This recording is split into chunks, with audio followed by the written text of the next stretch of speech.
Hey guys, welcome back to the channel. This is a story about what if Naruto seals the Jubi in himself. Before I start, please support for more amazing content, and do consider subscribing to my channel and share this video with your friends. This is written by CrippleshotThirteen and link in description and support writer. Let's start the video. The Jubi's decision. I thought you weren't going to let me kill a single one of your comrades. Naruto, said Obito from atop the Jubi's head. Naruto stared at him sternly, holding the lifeless body of Neji Hyuga in his arms. He had given his life to protect Naruto from an incoming barrage of the piercing wood jutsu. Tears threatened to spill from Naruto's eyes. While next to him, Hinata started to cry. Naruto spoke to Hinata but did not turn to face her. Hinata, take Neji away from here. I'll handle this. Hinata turned to him shocked. But Naruto, you can't do this alone, she said to him. I have to. I'm grateful for you trying to protect me, but I will not allow any more of my friends to die, he said in a determined voice. His gaze did not shift from Obito, who stared at him with his eye combination of the Sharingan and Rinnegan. Kakashi was watching Naruto and smiled beneath his mask. Ha! And I thought I was the copycat, he said, whispering to himself, as he remembered saying something very similar while on their first real mission after confronting Zabuza. Naruto spoke to Hinata once again. Hinata, please. Take him and go. I'm going to go ahead with the plan, he said to her. Hinata suddenly remembered what they were supposed to be doing. She hesitated still for a few seconds, but finally spoke. Okay, Naruto.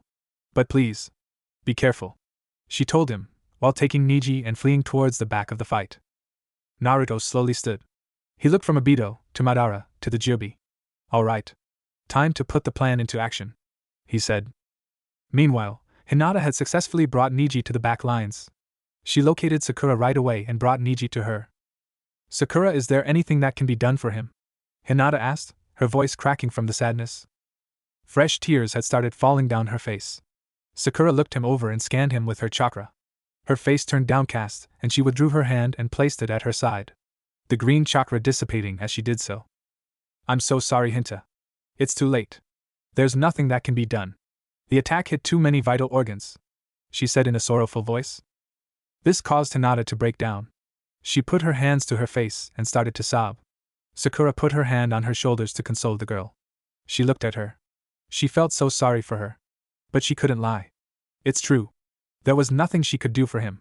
He was already gone. She looked up at Naruto, who was preparing his strategy against the Jubi and its handlers. Naruto, please be careful, she said in her mind. Naruto prepared to start the plan. Hey Kurama? You there? Naruto asked telepathically. Yes, Naruto. What is it? I can't lend you more chakra yet. I haven't regained enough, Kurama replied. That's alright. That's not what I need right now.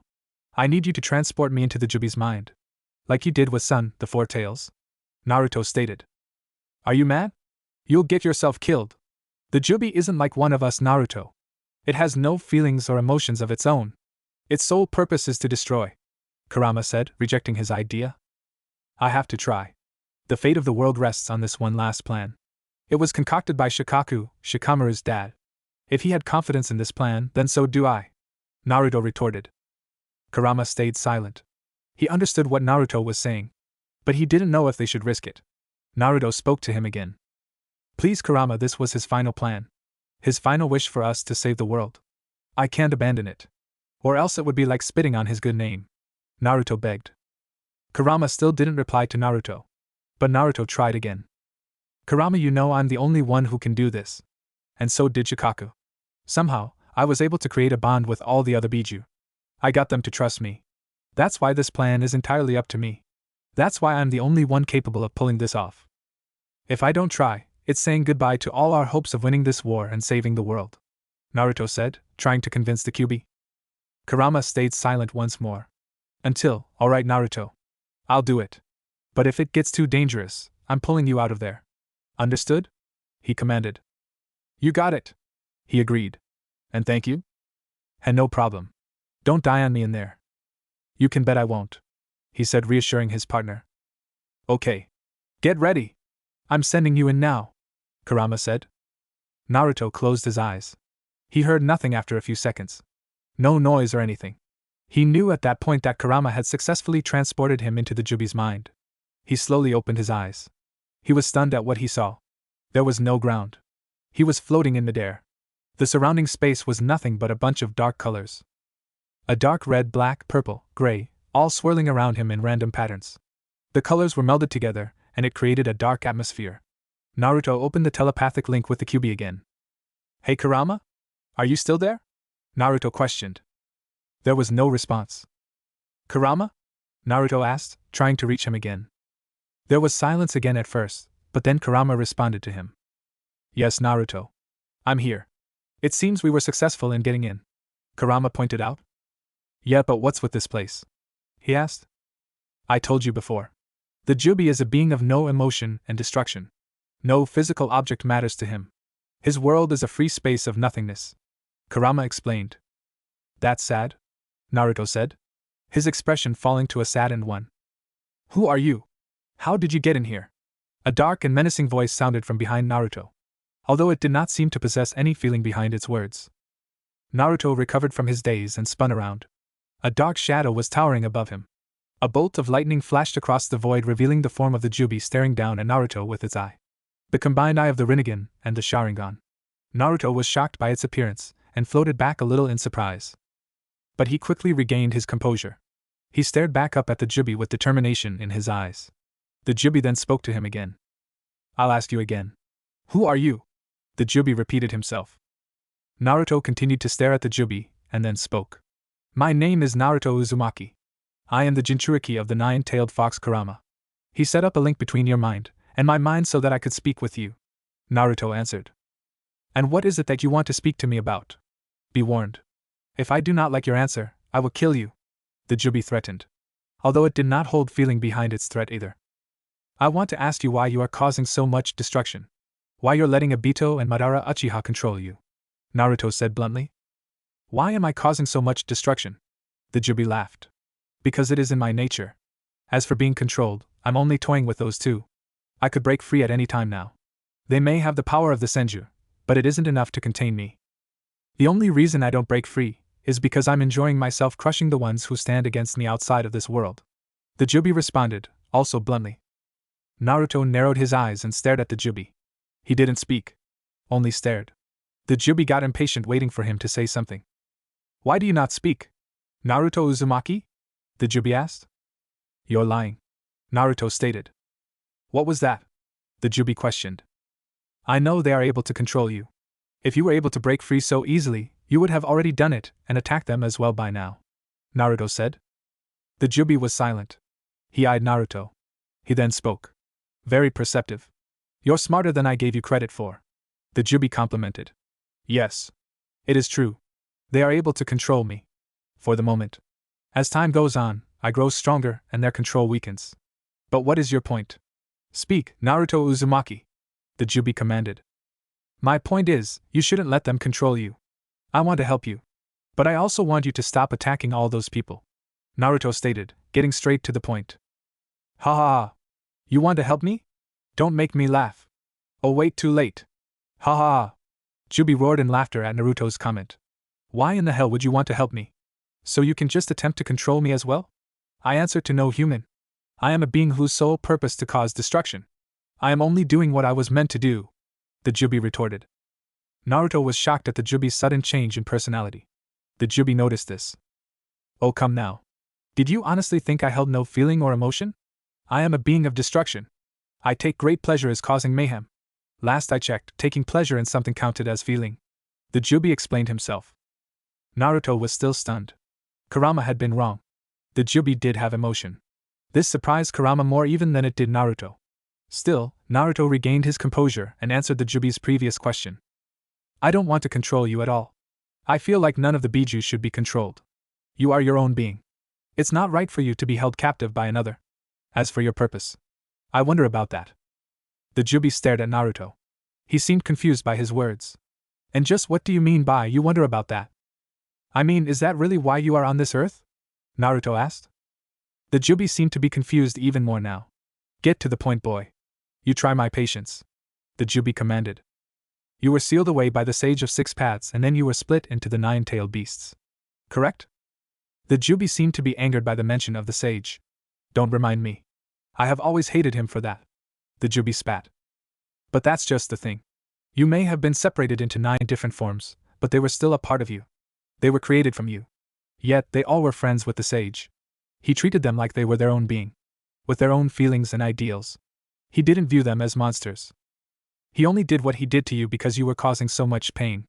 But I'm sure he saw you as your own being too. The only reason he sealed you away was because he knew you wouldn't listen to reason. I'm sure he didn't want to do that to you. It must have hurt him, a man who only wanted to spread peace throughout the world, to have to go to such lengths to take away your freedom. The 9-tailed beast he created that understood that. So deep down, you had to have felt it too, Naruto said, trying to reason with the Jubi. Naruto speaks the truth, came Kurama's voice. Naruto was surprised to hear Kurama speak, and to see him appear next to him. The Sage of Six Paths, my creator, did not want things to be this way. He spoke to the 9 of us after we were created and told us that we were not monsters. But we were brothers. And that even if we were separated, we would still be connected. We knew no hate and saw no ulterior motives in his words. It was I who created hate between us after he died. I used to think I was the strongest because I had the most tails. I tried to forcefully make myself the leader of our group. The others didn't take well to my reasoning, and I alone caused the shift in our relationship. They sought to prove their worth and power because I belittled them. It was not because it was in our nature, but because I made it a part of our nature. I see now what a fool I was. I am no more powerful than they are. We are all equals. That is what our Creator taught us before his passing. And I turned a blind eye to those teachings.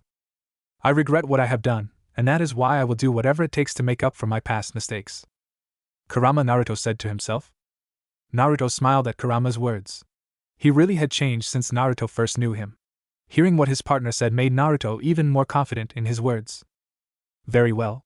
I'll humor you for the moment. Say all of this is true. Then what is my true purpose on this planet? The Jubi asked. Think about it, Jubi. If the world was created to be inhabited by humans and other creatures alike, then why would one creature, you, be created to destroy it? I feel as though you were created to protect this world. With all the power you possess, you could easily stand up to anything, including a threat to the planet. I think the Sage of Six Paths thought that too. That's why, when he split you into the 9-tailed beasts, he preached to them to stay together and stay strong. Not just to protect one another, but to protect the world around them as well. Yes, you chose the path of destruction, but that's because you had that choice in the first place. Although, I think it was the opposite choice of what was intended of you. You had the freedom to choose your path. You are your own being. You are not weighed down by others to do their bidding. You can stop all this and fight to protect this world instead of enjoy it. Right now, Obito and Madara are trying to seal you inside one of them to control your power. So they can control the world. But that isn't something they should get to decide. You can fight with us to protect this world from them. Please, Jubi. You have to believe me. This is the right thing to do, Naruto pleaded. Kurama was proud of Naruto. He really had grown up. He had become wiser, and he believed that he really could change the Jubi's views. I've heard enough. The Jubi spoke. Huh? Naruto questioned. Suddenly, a black fog appeared and it started to engulf Naruto and the 9 tails. Shit! Naruto! It didn't work. He's trying to kill us. We have to leave now. Kurama yelled to Naruto. No! I won't leave! Naruto shouted back. This took Kurama by surprise. What? What are you saying? Naruto, this is no time to be foolish. Do you want to die? No. I still believe in the Jubi. I won't turn back now. Narigh. Kurama wasn't able to finish. The black fog had already almost completely engulfed him. He could no longer see Naruto anymore. Damn it, Kurama cursed, before everything turned black. Back in the outside world, all the action had ceased. The Jubi was still and not attacking. Madara and Obito were confused and didn't know what the Jubi wasn't responding to their commands anymore. The rest of the allied shinobi forces had stopped making moves as well. They knew that Naruto had put the plan into action, and as per Shikaku's final orders, remained patient to see the outcome of his last strategy. What's going on? Did we finally lose control of the Jubi? Obito asked Madara. No. If that were the case, it would have run rampant by now. No, something else is going on here, but what? Madara questioned. What's more concerning is, why have the other shinobi not taken this opportunity to attack? They know something we don't, Madara stated, assessing the situation to the best of his knowledge. Do you think it's possible they found a way to stop the Jubi's movements? Obito questioned. I don't think so. If the two of us combined could not control it for long, there's no way these weaklings could, Madara responded. Suddenly, Naruto coughed up blood. Everyone was shocked at the sudden change. Naruto began to fall backwards and collapse to the ground. There was silence for a moment. Then Sakura was the one to break it. Naruto! She screamed. No, did he fail? Kakashi said to no one in particular. Sakura ran towards Naruto, while Shikamaru, Kakashi, the rest of the Rookie 9, and all the other shinobi in the allied forces watched on in horror. Sakura came to a sliding halt as she reached where Naruto had fallen. She checked his pulse and a look of terror plagued her face. No, this can't be, she said weakly. And oh, Naruto! You can't be dead! The rest of the shinobi gasped. They all couldn't believe it. Their last shot at winning this war was gone. Naruto was dead. No, Naruto, this can't be happening, Hinata said in disbelief. She started to cry. Is it really true? Is he really gone? Kakashi whispered to himself, ready to break down. This is impossible, Naruto can't die, we need him. Kiba said. Naruto, I'm so sorry. Shikamaru said sorrowfully. The rest remained speechless. They couldn't find the words to express what they were thinking. Meanwhile, Sakura was bent over, her face buried in Naruto's chest, sobbing. Well, it seems we didn't have to lift a finger to kill him. He died on his own. Madara stated uncaring. It would seem so, Obito said. He stared at Naruto's lifeless body. This just proves my point. There is truly no hope in this world, he stated in an indifferent voice. Sakura was still crying on Naruto's chest. Naruto! Please! You can't die now!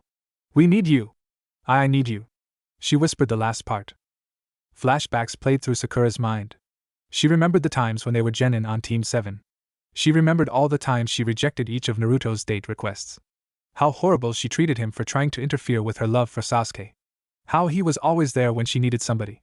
When she needed protecting. Even after Sasuke had left the village, he had put aside his feelings for her and promised to bring him back to the village. Also, she could be happy. She then remembered all the recent times they had together. Going on missions with the new Team 7, with Sai and Captain Yamato. How she was scarred for Naruto after she saw him turn into a miniature version of the Kyuubi, to take on Orochimaru. How desperately she wanted to be able to help him control himself after that. How scarred she was when Sasuke almost killed him when they found him in Orochimaru's lair. She then focused on the recent memories. When Sai told her about how Naruto couldn't tell her how he really felt because he couldn't keep his promise, to when she found him in the land of snow. How she lied about her feelings for him so she could take on the burden for him of killing Sasuke. And when she couldn't do it, and Sasuke was about to cut her down, he came to her rescue again. That's when she realized. All the things he had done for her, he had done out of love. And she found that when looking back on it, when she confessed to him in the land of snow, she wasn't lying. It had been true. It took her all this time to realize it, but she did love him. All this time, Naruto did so much for her, and it finally got through to her that Naruto was the one she wanted. Not Sasuke. It was Naruto. This caused her to cry even more now. She would never get to tell him now that she truly did love him. She would never get to go on dates with him, she would never get to kiss him, and she would never get to be with him. Oh Naruto, I'm so sorry. I was so blind. It took me all this time, but I love you. I love you so much. And now you're gone. And I'll never get to be with you, she said in between sobs. She collapsed her head into his chest again and cried even harder than before. Suddenly she felt an pulse of energy come from him. Her head shot up and she looked at him. Another pulse of energy shot out from him. Is it possible? She asked herself. She quickly checked his pulse. It was there, and his heart was beating. She suddenly felt an enormous amount of chakra inside him. What is this chakra? She said surprised. He's alive! Naruto's alive! She shouted. Everyone, including Madara and Obito, were taken by surprise at Sakura's statement. Impossible! Obito spat. She just said he was dead. He had no pulse. Calm yourself, Obito. Even if he is alive, it doesn't matter. He is still just as weak as the rest of them, Madara stated. Obito calmed himself. Yes. You're right. Suddenly, the Juubi came to life once more. It roared and started to shake violently. Obito and Madara were hanging on for dear life. The only thing keeping them attached being the senju cells they had implanted in the Juubi's head. What the hell is going on? Obito asked, shock in his voice. I don't know. I think we've lost control, Madara stated back. Impossible. We still had plenty of control over it before. They both looked down to where Naruto was to see him standing and staring at them, his eyes showing that he was in sage mode. Sakura was on her knees next to him, looking up at him in disbelief. Naruto Uzumaki, I have chosen to believe in your words. The Juubi spoke in Naruto's mind, Thank you, Jubi. I promise I won't betray your trust. Naruto said in his head, thanking the Jubi. You did well, Kit. I should have believed in you more. Kurama said, praising Naruto. It's okay. You don't need to apologize. I can understand why you panicked, Naruto said to the Kyuubi. Naruto, take my power and use it well. Protect this world and everyone in it, the Jubi said to him. Suddenly, the Jubi began to glow in a white light that covered all its features except its silhouette. Madara and Obito panicked and jumped off the Jubi, afraid of what might happen if they stayed. Then, it split into the 7 Biju it had absorbed to become whole once again. They all floated in midair. What? What is this? What happened to the Jubi? Obito yelled. What happened was, he was tired of being controlled by you two, and decided to use his power to help put a stop to you, Naruto said, responding to Obito. What? Impossible. How do you can Obito stopped and realization struck him. You were able to communicate with the Jubi in its own world. That's why you, the Jubi, and the rest of the allied forces ceased your attacks, Madara deduced. Naruto simply nodded. And you were somehow able to convince it to change sides and ally itself with you, Obito finished. Correct, Naruto said. Damn you, damn you. You've ruined everything. The Moon's Eye plan can't take place without the Jubi, Obito shouted, losing control of himself. I know. And that's as it should be. There was no way I was going to let you get away with your sick and twisted ambition, Naruto said coldly. Obito growled at him. Madara kept his composure and wore his usual unimpressed expression. Sakura continued to stare at Naruto. He looked down at her and smiled softly. Thank you, Sakura. I heard everything you said, Naruto told her. He knelt down and wrapped her in a tight hug. She was taken by surprise, but hugged him back, not wanting to let go. I love you, she said to him in a whisper. I love you too, he said back to her. Now go back with everyone else. It's going to get dangerous now, and I don't want you getting hurt, he told her. She wanted to object, but she knew she would only get in the way at this point. She nodded and he released her from the hug. She went back to the rest of the group as he instructed and looked back at him. He had his back turned to her now. She smiled a little at him. Go get him, Naruto. She cheered for him inside her thoughts. Naruto stood silently, staring the two in front of him down. Obito looked like he was about to lose it and go berserk, while Madara was the same as ever. Naruto! Came a familiar voice from above him. He looked up and saw that the Four Tails, Son Goku, was speaking to him. You've done well. Now let us help you. It's time we put an end to all this fighting, Son said to him. Naruto smiled at him and nodded. All right, let's do it, Naruto said. The Biju started to glow and a ray of light shot up from each of them, one at a time. They all converged in air and shot down towards Naruto. It hit him dead on and created a gust of wind that caused everyone around to brace themselves. Even Madara couldn't withstand the pressure. When the light disappeared, Naruto was still standing. He looked unchanged. After the light disappeared, all the Biju turned into a ray of light and shot in different directions. It's time we finish this. Your plans are shot and you have no hope of winning now, Naruto said. Screw you. Even without the Jubi, the two of us are still far more powerful than you and the rest of those shinobi combined. Obito spat. That may be true. But how much of a chance do you think you'll stand against all 9 Jinchuriki? Said a familiar gravelly voice. What? Obito asked, confused. Just then, 7 forms appeared from all different directions. Gaara stood at the front, while the remaining 6 Jinchuriki stood behind him. They had all been revived. Bee joined them and stood next to Gaara. He was smiling and looked confident. No, this isn't possible. How are you all alive? Obito shouted, panicking. The Biju returned to our bodies and brought those of us who were dead back to life. Gaara spoke, explaining the situation. Impossible! Obito yelled. Nothing is impossible when there is still hope in this world. Naruto spoke. Obito shot his head towards Naruto. Naruto had his eyes closed now. And that hope Naruto's closed eyes were all that could be seen now. He opened them to reveal the Triagon. A combination of the Rinnegan, Sharingan, and Byakugan. Is what is going to put a stop to you, once and for all. It zoomed out to reveal him, and the other Biju standing not too far behind him, ready for battle. To be continued. The final battle begins. Naruto stared down Obito and Madara with his new dojutsu, the Triagon. Obito was furious to say the least. You could hear his teeth grinding against each other. Madara kept his normal composure, but even he knew the upcoming battle would be difficult without the Jubi. Especially now that they had to face all 9 revived Jinchuriki with control over their respective Biju again. What's worse is the ones who used to be under their control still retained their one Sharingan and Rinnegan eye. Still, even with the odds against the two, Madara remained confident. It matters little that the Jinchuriki have regained possession of their Biju. We still far outclass them, Madara said coolly. Obito turned to face Madara. He was shocked to hear that. Are you insane? I know we're strong, but look at this, Obito says while pointing to Naruto and the other Jinchuriki. There's no way we can win now. We have no hope of winning, Obito shouted. Hope, Naruto said. Obito looked over to Naruto. What? You said you have no hope of winning, Naruto began. But wasn't it you who said that there is no such thing as hope? That the concept of hope is nothing more than to give up? Naruto asked Obito. Obito became filled with rage. He charged at Naruto and drew a kunai. Don't you dare use my own words against me, you brat! Obito shouted towards Naruto. He lunged himself towards Naruto, his kunai aiming for his chest, but his attack was blocked by a second kunai.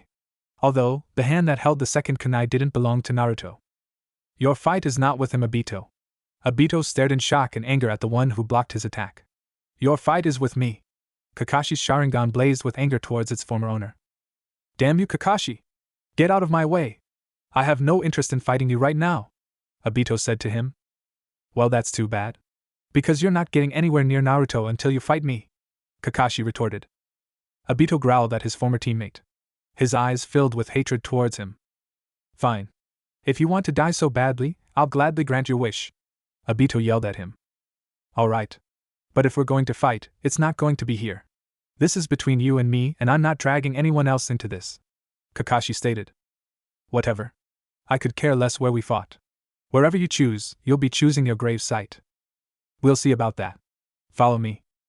Kakashi dashed off in a direction away from the main battlefield. Naruto could see where they were headed because of the Byakugan portion of his new dojutsu. He silently wished his sensei good luck with his fight. That Obito Naruto refocused his attention to the man speaking before him. He let his emotions cloud his judgment. And now he's allowed us to be separated, he has no chance of survival now, Madara stated with no emotion. Naruto only stared at him. His arms crossed like they would be in his sage mode. Well, no matter. I'm perfectly capable of handling you all myself, Madara said confidently. Naruto was silent once more, but then spoke. Listen up, everyone. He's too dangerous for you to handle. Even with the combined numbers we have, it's best you leave him to the 9 of us. We're the only ones strong enough to take him on, he commanded, directing his speech to the allied shinobi forces. Although he never turned to face them, he knew they all complied with his order from the lack of objections. The rookie 9, 8 without Sasuke, didn't say anything, but they all believed Naruto was going to win. Hinata, still by her late cousin's side, prayed for Naruto's safety. As did Sakura, who looked at Naruto with even more admiration than she ever had before. Okay. Are you guys ready to finish this fight?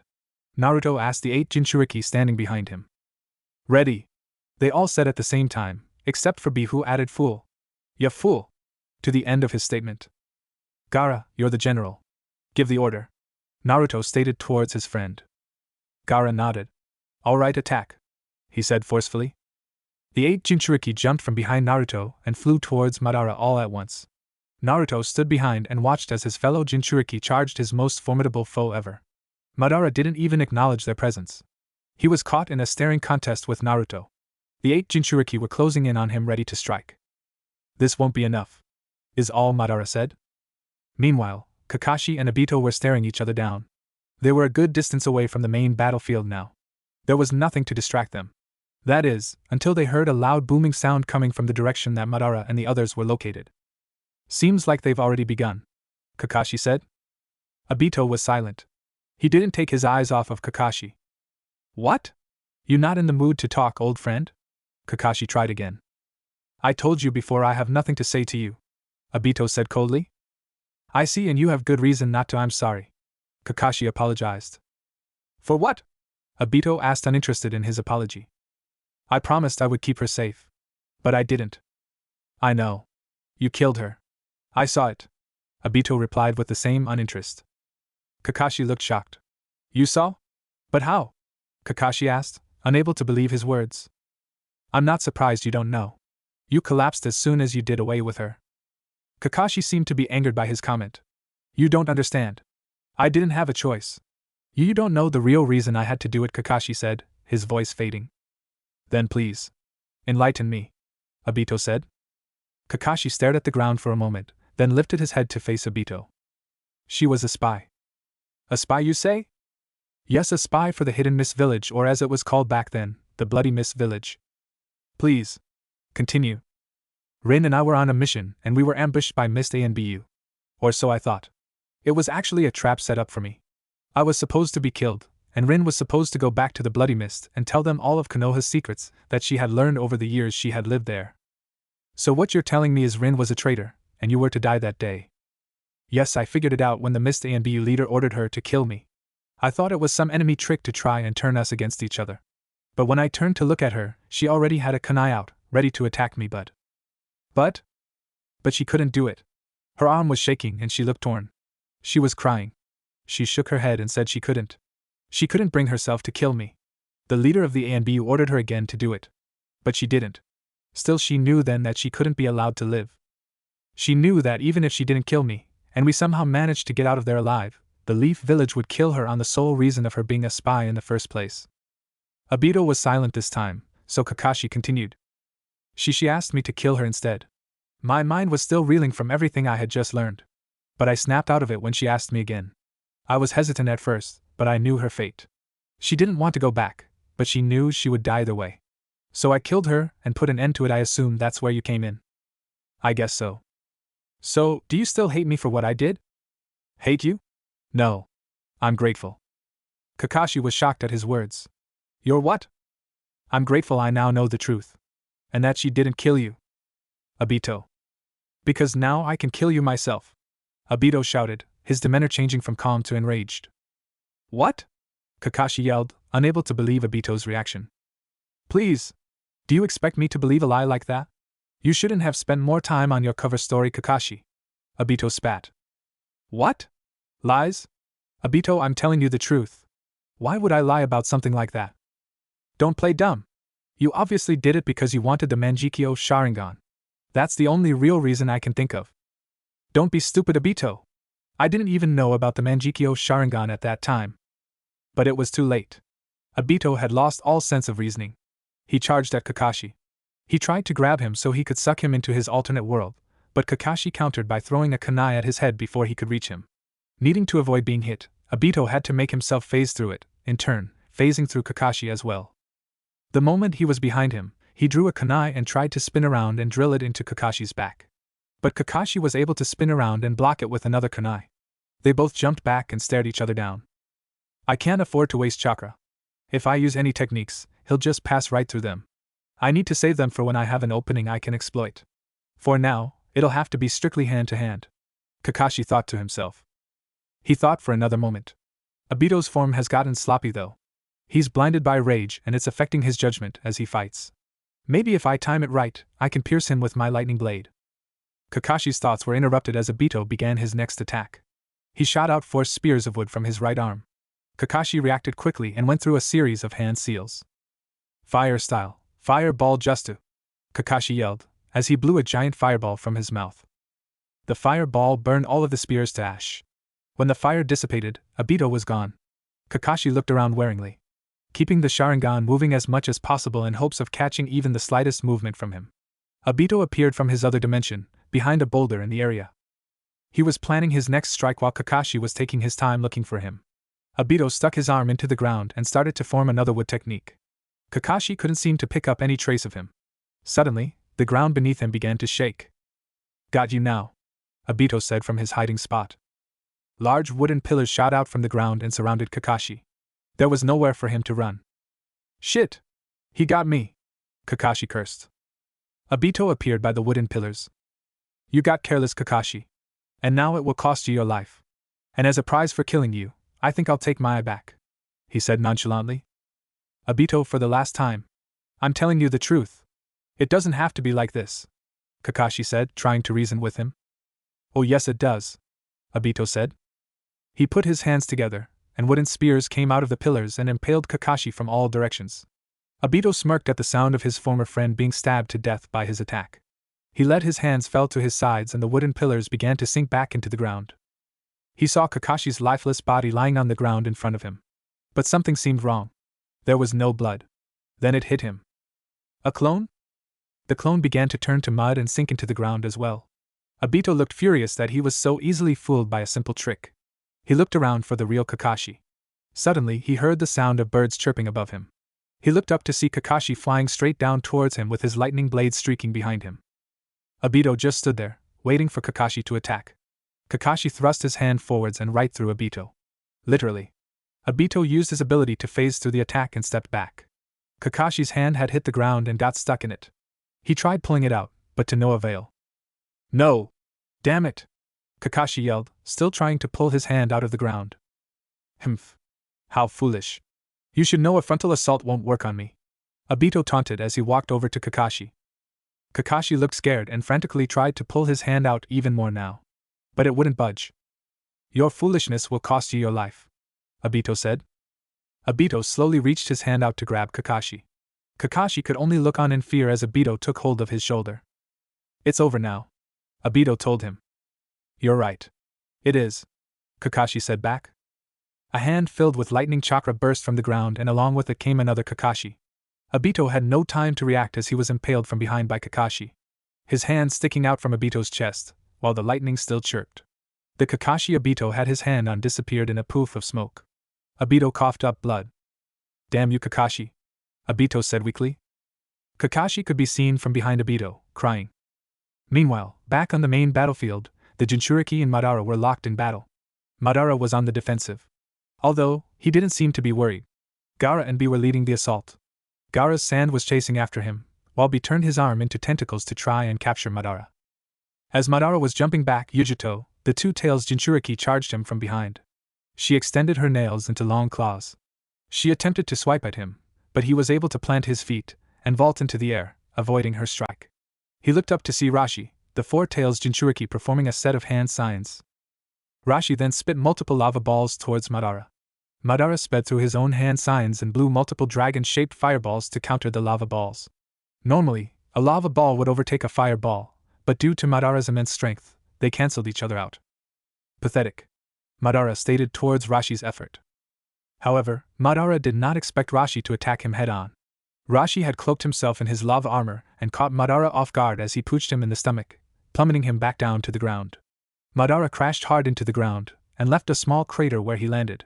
Madara stood with ease as the injury regenerated slowly. It's going to take a lot more than that to beat me, Madara said. Well then, try this. Fu, the seven-tails Jinchuriki shouted. Fu took in a deep breath and exhaled a sparkling substance so bright, it blinded him momentarily. When he regained his vision, he saw that Utakata, the six-tails Jinchuriki, and Han, the five-tails Jinchuriki, had transformed into their tailed beast state, and were charging up a tailed beast bomb. They fired them at him and Madara only had a second to react. Almighty push, Madara said. Madara stood completely still, but the tailed beast bombs shot back at the two Jinchuriki after being repelled. They were each able to swat a bomb away with one of their tails and send it a safe distance away from the allied shinobi forces. I've grown tired of these games, Madara stated. Naruto watched Madara with caution. With the way things were going now, it seemed like he may have to join the battle after all. Then Madara spoke again. It's time I put an end to this. Madara then summoned his Susanoo, a sight which sent fear through the shinobi forces. Naruto stared in awe and knew that now, without a doubt, he would have to take action. This is the beginning of the end for all of you, Madara said. Naruto versus Madara. Naruto was in awe at the sight of Madara's Susanoo. It rivaled the size of the Kyuubi itself when Naruto was in full fox mode. But the power he felt coming from it, it seemed to have the same strength as a Jinchuriki. Naruto knew that even with the combined strength of all the other Jinchuriki, they didn't stand a chance unless Naruto fought as well. Hey Kurama, I hope you've replenished your chakra. 'Cause I need it now, Naruto told Kurama. You're in luck then. I've been ready for a while now. I've just been waiting on your signal, the Kyuubi replied. Naruto let out a sigh of relief. You have no idea how happy I am to hear that. What's the matter, does the big bad Susanoo want to make Naruto wet himself? Kurama joked. To hell with you, jerk. I'm not afraid. I just need your help, Naruto screamed, infuriated by Kurama's sense of humor. Relax, kid. I'm just screwing with you. I'm more than ready when you are. Okay. Thanks. Get ready, you know, Kurama, I'd say you're the one who wet himself. I mean, the floor in my subconscious is completely wet. If you catch my drift, Naruto said to Kurama, smirking to himself. Keywords, my subconscious, Kurama retorted. Naruto paused for a minute trying to make sense of what Kurama just said. Hey! Why you ga? Naruto screamed in his head. Face it, kid. You're too many hundreds of years young to outweed me, Kurama said, rubbing it in. Naruto mumbled to himself angrily. His focus, however, snapped back to the task at hand. We can settle this later. Let's go. Right. But just before Naruto could gather the Kyuubi's chakra, a hand grabbed his. He turned to see Sakura looking at him with tears in her eyes, but a look of determination in them. I want to fight with you, she said in a soft but firm voice. Naruto blinked a couple of times. Sakura, it's way too dangerous for you to be here. You and the rest of the alliance need to get out of here now, Naruto said in a calm and concerned voice. Sakura shook her head. I'm not leaving you no matter what you say. I want to fight too, and I want to fight alongside you. Sakura, I can't risk losing you. Too many people have already died for me, even Niji. I can't let you. I won't die as long as I'm with you. You're the one who's going to save the world. And I'm going to be right beside you while you do it. She squeezed Naruto's hand tighter. As long as I'm with you, I know I'll be safe, she said lovingly. Naruto didn't say anything for a moment. He only looked at her. Her eyes seemed to be begging to let her stay. Naruto sighed. All right. But don't leave my side, he said. Sakura wrapped him in a tight hug. Never, she responded. Naruto smiled for a brief second, but then got serious again. Kurama, was all he said. You got it, kid, was Kurama's reply. Sakura was startled to feel her feet lift off the ground. She realized she was floating inside of Naruto's full Biju mode. She was still holding onto him, afraid to let go at the fear of her falling if she did. She held Naruto tighter, and Naruto seemed to notice Sakura's fear. It's okay, Sakura. You won't fall. I promise, Naruto reassured her. Sakura nodded and hesitantly let go of Naruto. But she still held his hand. True to his word, Sakura stayed afloat inside Naruto's Biju mode. She felt safe being with him. She would rather be nowhere else right now than by his side. Thank you, Naruto, she said to him. For what? He asked. For trusting me and letting me fight with you. He grinned at her and rubbed the back of his head. Well, you're kinda hard to turn down, he joked. Sakura giggled and they both faced Madara. You ready, Sakura? Naruto asked her. Yeah. Let's kick his ass, she stated. Kakashi was sitting on a rock by Obito's now dead body. His tears had dried, but the look of sadness remained plastered to his face. He recalled his last few moments with his former teammate and best friend. Flashback. Kakashi pulled his hand out of Obito's body, spilling fresh blood as he did. Obito dropped to his knees, and then collapsed to the ground. How could I lose? Obito asked, coughing up more blood. You let your hatred for me consume you. You weren't yourself when we fought. There was no way you could have won, Kakashi explained.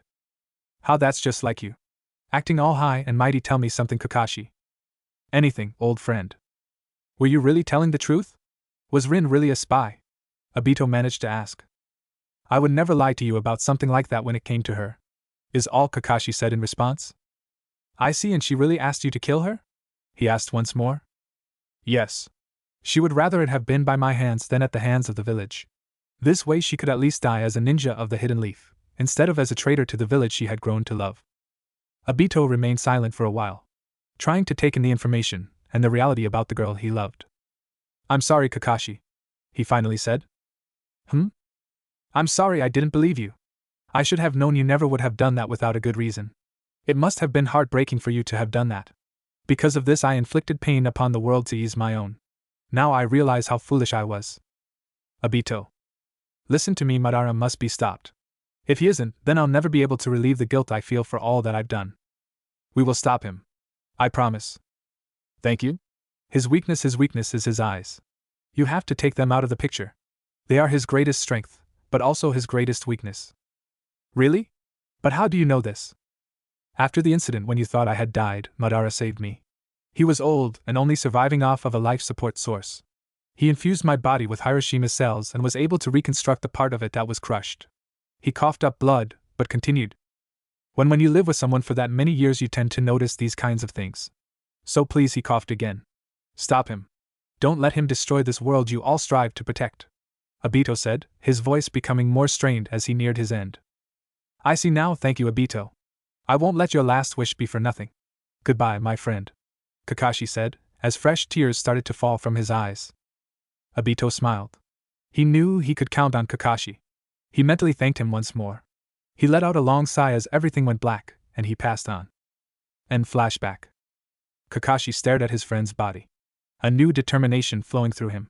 The wind blew gently, blowing leaves around Obito's body, before they were carried away into the sky. Obito, when this is over, I promise I'll give you a proper burial, was all Kakashi said, before he raced back to rejoin the main battle. Naruto and Madara had already begun their battle. Madara was once again on the defensive. Naruto had been attacking with a barrage of punches from the chakra hands he had produced. Madara's Susanoo blocked every punch with ease. Naruto, it's not working. You need to try something else, Sakura said. Naruto took Sakura's advice and changed tactics.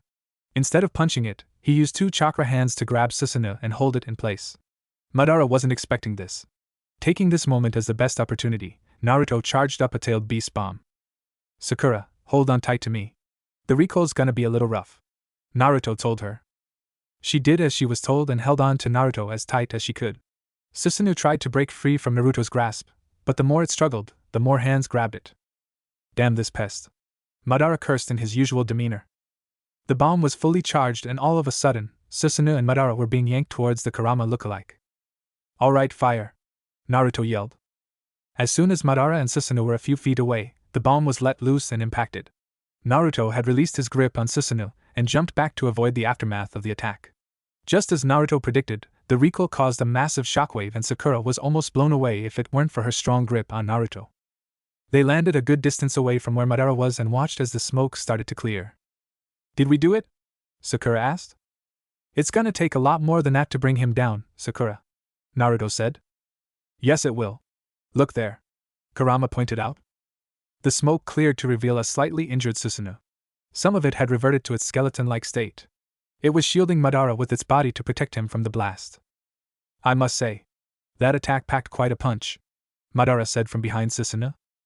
Susanoo moved from covering Madara and took its usual place behind him once more.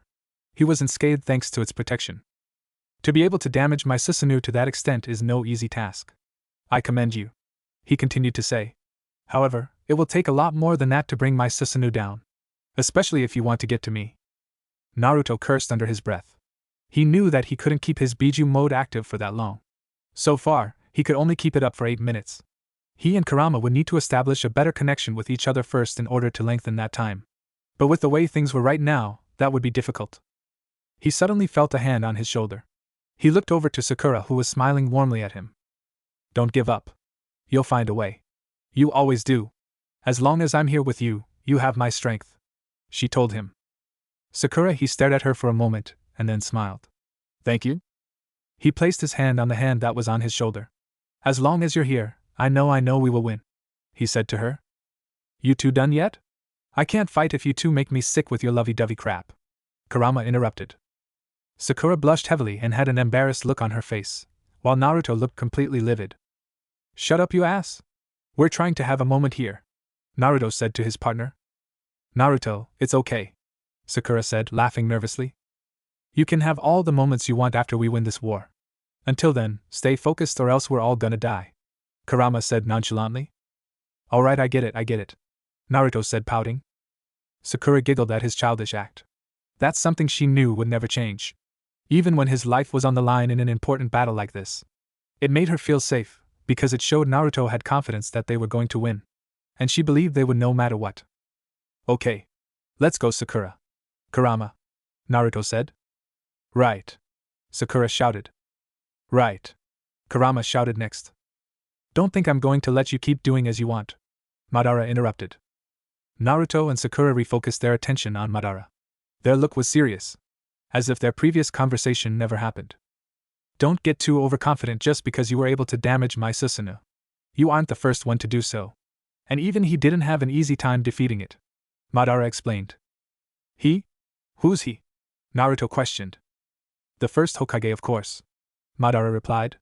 Of course, even with the help of the Kubi, you're still nowhere near as strong as he was. So really, you have no chance of winning, Madara finished. It's true that I may not be as strong as the first was, but I will be Hokage someday. And I will surpass the first. I'll be the greatest Hokage to ever live. And I'm gonna prove that, by winning this war, and taking you down, Naruto stated confidently. Madara was silent for a moment, taking in what Naruto had said. He then chuckled. I admire your determination, Naruto Uzumaki. Very well. If you truly believe you can stop me, then come. Let us finish this once and for all, Madara said, indulging Naruto. Madara's Susanoo drew its sword, the same sword it used to slice apart mountains while fighting the 5 Kage. That sword looks dangerous. Better watch out for it. Although I can't let it stray off, or it'll injure the people behind us.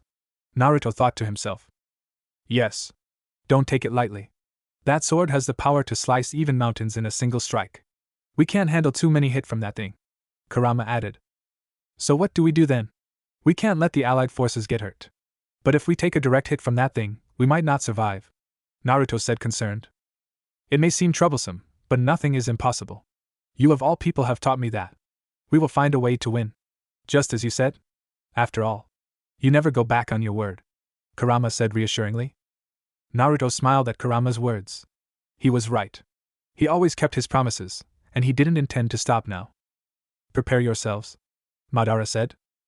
Naruto and Sakura got ready for the next round. Susanoo raised its sword above its head slowly. It then swung down at them with all its might. Even though Susanoo was gigantic, the speed in which it swung its sword was incredible. Reacting instantly, Naruto summoned 5 chakra arms to try and stop the sword. Each hand clapped together on the sides of the sword and stopped it. However, in doing so, it caused Naruto's Kyuubi form to sink into a small crater that was caused by the impact. Naruto and Sakura jolted a little due to the shockwave the block caused. A large gust of wind blew back towards the allied forces, causing some to fly backwards. Most Earth-style users were able to form a row of giant rock walls to protect against the strong backlash of wind. No one was killed, but there were some that were injured. Impressive. You were even able to stop Susanoo's sword. Perhaps I slightly underestimated you, however, Madara stated. Susanoo began to put more pressure in trying to force the sword down. Naruto flinched and could feel Susanoo beginning to overpower him. The chakra Kyuubi was forced to take one knee while attempting to stop the sword from coming down any further. Shit! This isn't good. He's overpowering us, and we've almost reached our time limit. Naruto inwardly cursed. Come now, Naruto. Is this all the strength you possess? If so, I fear for this world. Madara taunted. Shut up. We're not going down that easily, Naruto responded. Naruto managed to make another chakra arm, and use it to attack Susanoo while it couldn't defend itself. Seeing no other option, Madara and Susanoo jumped back to avoid the hit, freeing Naruto from Susanoo's sword and being able to ready himself for his next attack. Although, Madara wasted no time in making Susanoo make a horizontal slash in his direction. Naruto was able to make the chakra Kyuubi duck just in time from taking the hit and charged forward. Predictable, Madara thought. However, he didn't expect this next move. Naruto made the hand sign for the shadow clone technique. Multi-shadow clone jutsu, Naruto yelled. In a giant poof of smoke, what looked to be like 100 Narutos came flying towards Madara and Susanoo, all of which activated their miniature Kyuubi mode, and began to form mini-tailed beast bombs. Shit! Madara cursed in his head. Susanoo was still resetting itself from its previous attack, so there wouldn't be enough time to counter Naruto's attack. Taking the opening while they still had it, the Naruto clones unleashed their bombs simultaneously, all aiming for Susanoo, and connecting. The impact caused Susanoo and Madara to stagger backwards and Madara to shield his eyes from the smoke and dust the impact caused. When he was able to see again, he saw a single Naruto clone charging him with a Rasengan formed, ready to strike. It won't be that easy, Madara said. Madara flew through some hand signs and clasped his hands together. Before the Naruto clone could reach Madara, a tree shot out of the ground and hit him, causing him to disappear. Madara then heard the whirling of another Rasengan above him. He looked up to see another Naruto clone flying down towards him. He was barely able to dodge the attack by jumping backwards. The Rasengan impacted with the ground and created a small crater. Madara then kicked the clone away, causing it to also disappear. Not bad, Naruto Uzumaki. You're more clever than I gave you credit for, Madara thought. Kreia! The real Naruto shouted while putting his hand up to his head. I thought I had him, he said. He closed his eyes as a stream of tears started flowing from them. His lower lip was quivering and he made low whimpering sounds to voice his disappointment. Sakura looked at him with a look of embarrassment and annoyance. And I'm in love with this guy, she thought to herself. Don't sweat it. I have to deal with him every day. You've got it easy, Kurama said telepathically to her. I'm so sorry, she said back to him. You learn to live with it, he responded. By that time, Naruto was back to being serious and ready to fight again. Although, he figured that he only had about a minute left to fight in that form. Kurama, Naruto said telepathically. I know, Kit. We're running out of time. Although, I think we might be able to hold it for at least another 2 minutes. I feel like our bond keeps increasing with each passing moment. Every time you attack, I attack and we synchronize our power to complete the attack. If that's the case, we may be able to use this mode a little longer. Kurama told him. Naruto realized what Kurama was saying was true. He did feel like they were more in sync now. And if that was true, maybe they could hold out a little longer. Alright then. We better not waste any of that time then. Let's go, Naruto said. Naruto! Came a voice from behind him. Naruto and Sakura looked back to see Kakashi standing at the front of the allied forces. Kakashi-sensei? Did you beat Obito? Naruto asked him. Yes. And he told me Madara's weakness. Really? What is it? It's his eyes. If we take those out of the picture, he won't be able to fight anymore. His eyes, I see, Sakura said. His greatest strength is his greatest weakness, she added. Naruto grinned at Kakashi and gave him a thumbs up. Thanks, Kakashi-sensei. Now we know what to aim for, Naruto shouted, thanking him. Kakashi smiled and gave him a thumbs up in return. Alright, Naruto. Make me proud and win this war, Kakashi said. You bet, Naruto replied enthusiastically. Just because you know my weakness, doesn't mean you'll be able to do anything about it, Madara said, interrupting Naruto and his sensei. Naruto turned back to Madara and smirked at him. You should know not to underestimate me by now. I will beat you, and I will win this war. Just you wait, Naruto responded. Then prove it with your actions. Not your words, Madara said back. I will. And I think it's about time I gave my new eyes a try, Naruto retorted. Naruto and Madara locked stares, each ready to put an end to this war. But only one can be the victor. One can save the world, the other can destroy it. The finale is about to begin. To be continued. The fight intensifies, Battle of the Eyes. Naruto and Madara stared each other down, observing the other, looking for any sorts of openings. One with the Rinnegan, the other with the Trigon. There was an eerie silence on the battlefield. Only the wind could be heard. The allied forces stared on in anticipation. The battle they had witnessed so far had been spectacular and frightening all at the same time. Naruto was the first one to speak. Everyone listen. I need all of you to stay a safe distance away from the battle. I can't guarantee that I will be able to protect every one of you while I'm fighting. Gaara complied with the request. You heard him. Everyone fall back at once.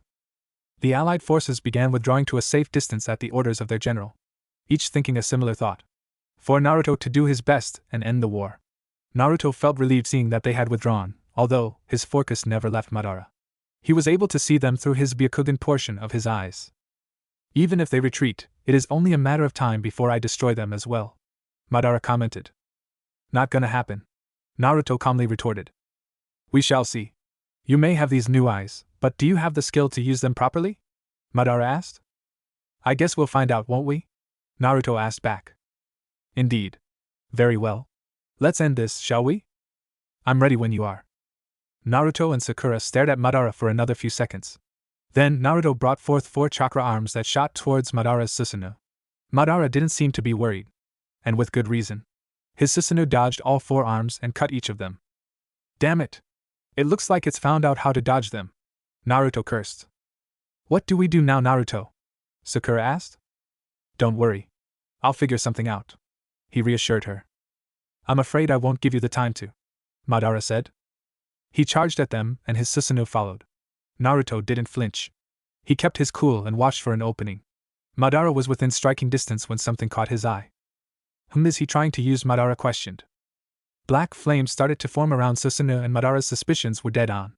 Susanoo started to flail around trying to extinguish the fire. Still, Madara wasn't worried. Before the black flames could seriously hurt Susanoo, he put them out. Then, out of nowhere, Naruto's bijou form appeared suddenly and punched Madara's Susanoo, causing it to fall to the ground.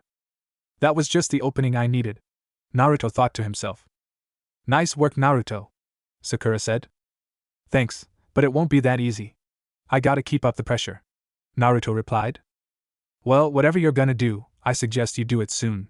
We won't be able to hold this form much longer, Kurama chimed in. Don't worry. Even if we lose this form, I have a backup plan, Naruto said. Alright. I'll take your word for it, Kit. Naruto formed 2 extra chakra arms and held down all 4 of Susanu's limbs. He brought the mouth of the 9 tails close to its face and began charging a tailed beast bomb. Almighty push, was all Madara said. The Bijou form was repelled from Susanu and landed a few feet away. Damn. I forgot he could do that too, Naruto said as he got up. Sakura, are you okay? He asked concerned. I'm fine, Naruto. Don't worry about me, she said. I'm fine too, jackass, Kurama joked. What makes you think I care about you? Naruto joked back. Don't make me take my powers away from you, Kurama replied. I'll be quiet now, Naruto said saddened. Get ready, Naruto. He's about to attack, Sakura warned him. Susanoo was still getting back on its feet, while Madara was going through hand signs. Wood style, wood dragon, Madara pronounced. The ground started to rumble and then 2 wood dragons appeared out of the ground. They hurled themselves towards Naruto and Sakura. Naruto was still trying to get the 9 tails Bijou mode standing back up. He wouldn't have time to counter it with it, so he opted for a different solution. Almighty push, he shouted. The 2 wood dragons were sent flying back and destroyed due to the force of the push. Not bad. It seems you do possess some control of those eyes, Madara complimented. Save it. I don't need your praise, Naruto shot back. Naruto didn't hesitate to go on the offensive again. Susanoo was back up and was headed for a clash with Naruto's Bijou 9 tails form. Naruto made a shadow clone so it could take on Madara on ground level. Susanoo raised its sword to strike, while the 9 tails form began forming another tailed beast bomb. Naruto's clone and Madara had begun to charge at each other as well. They opted to save their chakra and engage in taijutsu. The clone tried a roundhouse kick but Madara stopped it with his hand. Madara aimed to punch the clone with his free hand, but the clone brought its arms up into an X shape to block it from getting through. The clone jumped free from Madara's grip on its leg. Each could see what move the other was going to make thanks to the clone's Sharingan and Madara's Rinnegan. Meanwhile, Susanoo had swung its sword down towards Naruto and Sakura, and the Bijou form fired its palm. The 2 objects collided and the result was a stalemate. The bomb exploded when it touched the sword, and the sword was pushed back from the impact. Damn it! I'm sorry, Naruto, but our time's up. I hope your backup plan works while I restore my chakra again, Kurama said. Don't worry. I've got it covered for now. Rest and get your chakra back, Naruto replied. Okay. Don't go dying on me. With that, Kurama had cut off the connection between him and Naruto for the time being, causing the tailed beast mode to dissolve as well. Naruto also lost his mini-tailed beast mode as well, turning him back to normal. He and Sakura landed safely on the ground. What do we do now, Naruto? Sakura asked. Don't worry. Just because Kurama is gone for now, doesn't mean we don't have a way of fighting back, Naruto said, smiling at her. What do you mean? She asked, confused. Without answering, 3 giant smoke clouds appeared behind him. Sakura looked back in shock to see that Gamabunta, Gamma Hero, and Gamakin had been summoned. Hey brat. Couldn't go one battle without our help, could you? Gamabunta joked at Naruto. And here I thought you'd be itching to fight, boss. I can always send you back, Naruto said, smirking at Gamabunta. Nah. We're here now, so we'll fight. What do you need us to do? He asked. I need you 3 to hold off Susanoo for a while. Just until Kurama can gather enough chakra for me to use my Bijou mode again, Naruto explained. I will try my best. Although, it will be very ungraceful, Gamakin said. Gamma Hero nodded in agreement, and Gamabunta stared at Madara's Susanoo. It won't be easy, but we'll do our best, he assured Naruto. Thanks guys, Naruto said. The 3 toads leaped into action against Susanoo and began to separate it from Madara by attacking it with their weapons. He turned his attention to Sakura next. Sakura, listen very carefully. I need you to do everything you can to protect me. I'm going to go into Sage mode so I have more of a fighting chance against Madara. Okay, Naruto. I promise I won't let anything near you, she said, determined to protect him. Thank you, Sakura. He sat on the ground and assumed his meditation stance. Sakura stood next to him, making sure there was nothing coming for them. Madara and Naruto's clone were still fighting. Naruto still had some of the Kyuubi's chakra left over from when he was summoned, so he was still able to keep pace with Madara. Neither had landed a single blow on the other yet, so they both decided it was time to use their jutsu. Madara had started performing hand signs. Naruto could tell the jutsu was going to be fire style, using the Sharingan portion of his eyes to watch Madara's hand signs.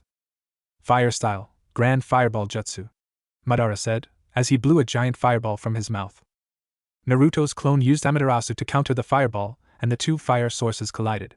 They seemed to be evenly matched, but the Amaterasu began to slowly eat away at the fireball. Suddenly, Naruto's clone spun around and kicked away a wood clone Madara had created. It was able to see it thanks to the Byakugan portion of its eyes. Humph, forgot the little brat could see like that, Madara said in a monotone voice. Amaterasu had completely burned away Madara's fireball by then, and he in turn put those flames out as well. Madara then noticed that Naruto was sitting on the ground, with only Sakura to guard him. The fool. Does he really think that weak girl can protect him? Madara then dashed towards them, passing Naruto's clone, who chased after him. Shit! He found out, Sakura cursed. She assumed a battle stance in front of Naruto, ready to protect him. Pathetic, Madara mumbled. He then felt himself being kicked in the face. He flew off to the side from the kick Naruto's clone had just landed on him. Thank you, Naruto, Sakura said relieved. No problem. Is he ready yet? The clone asked. She shook her head. Not yet. But he should be any second now. All right. I'll keep holding him off till he's ready. But you need to be ready too if he beats me. With that, the clone ran after Madara, who was just getting up. Nice kick, brat. But don't get cocky, Madara said.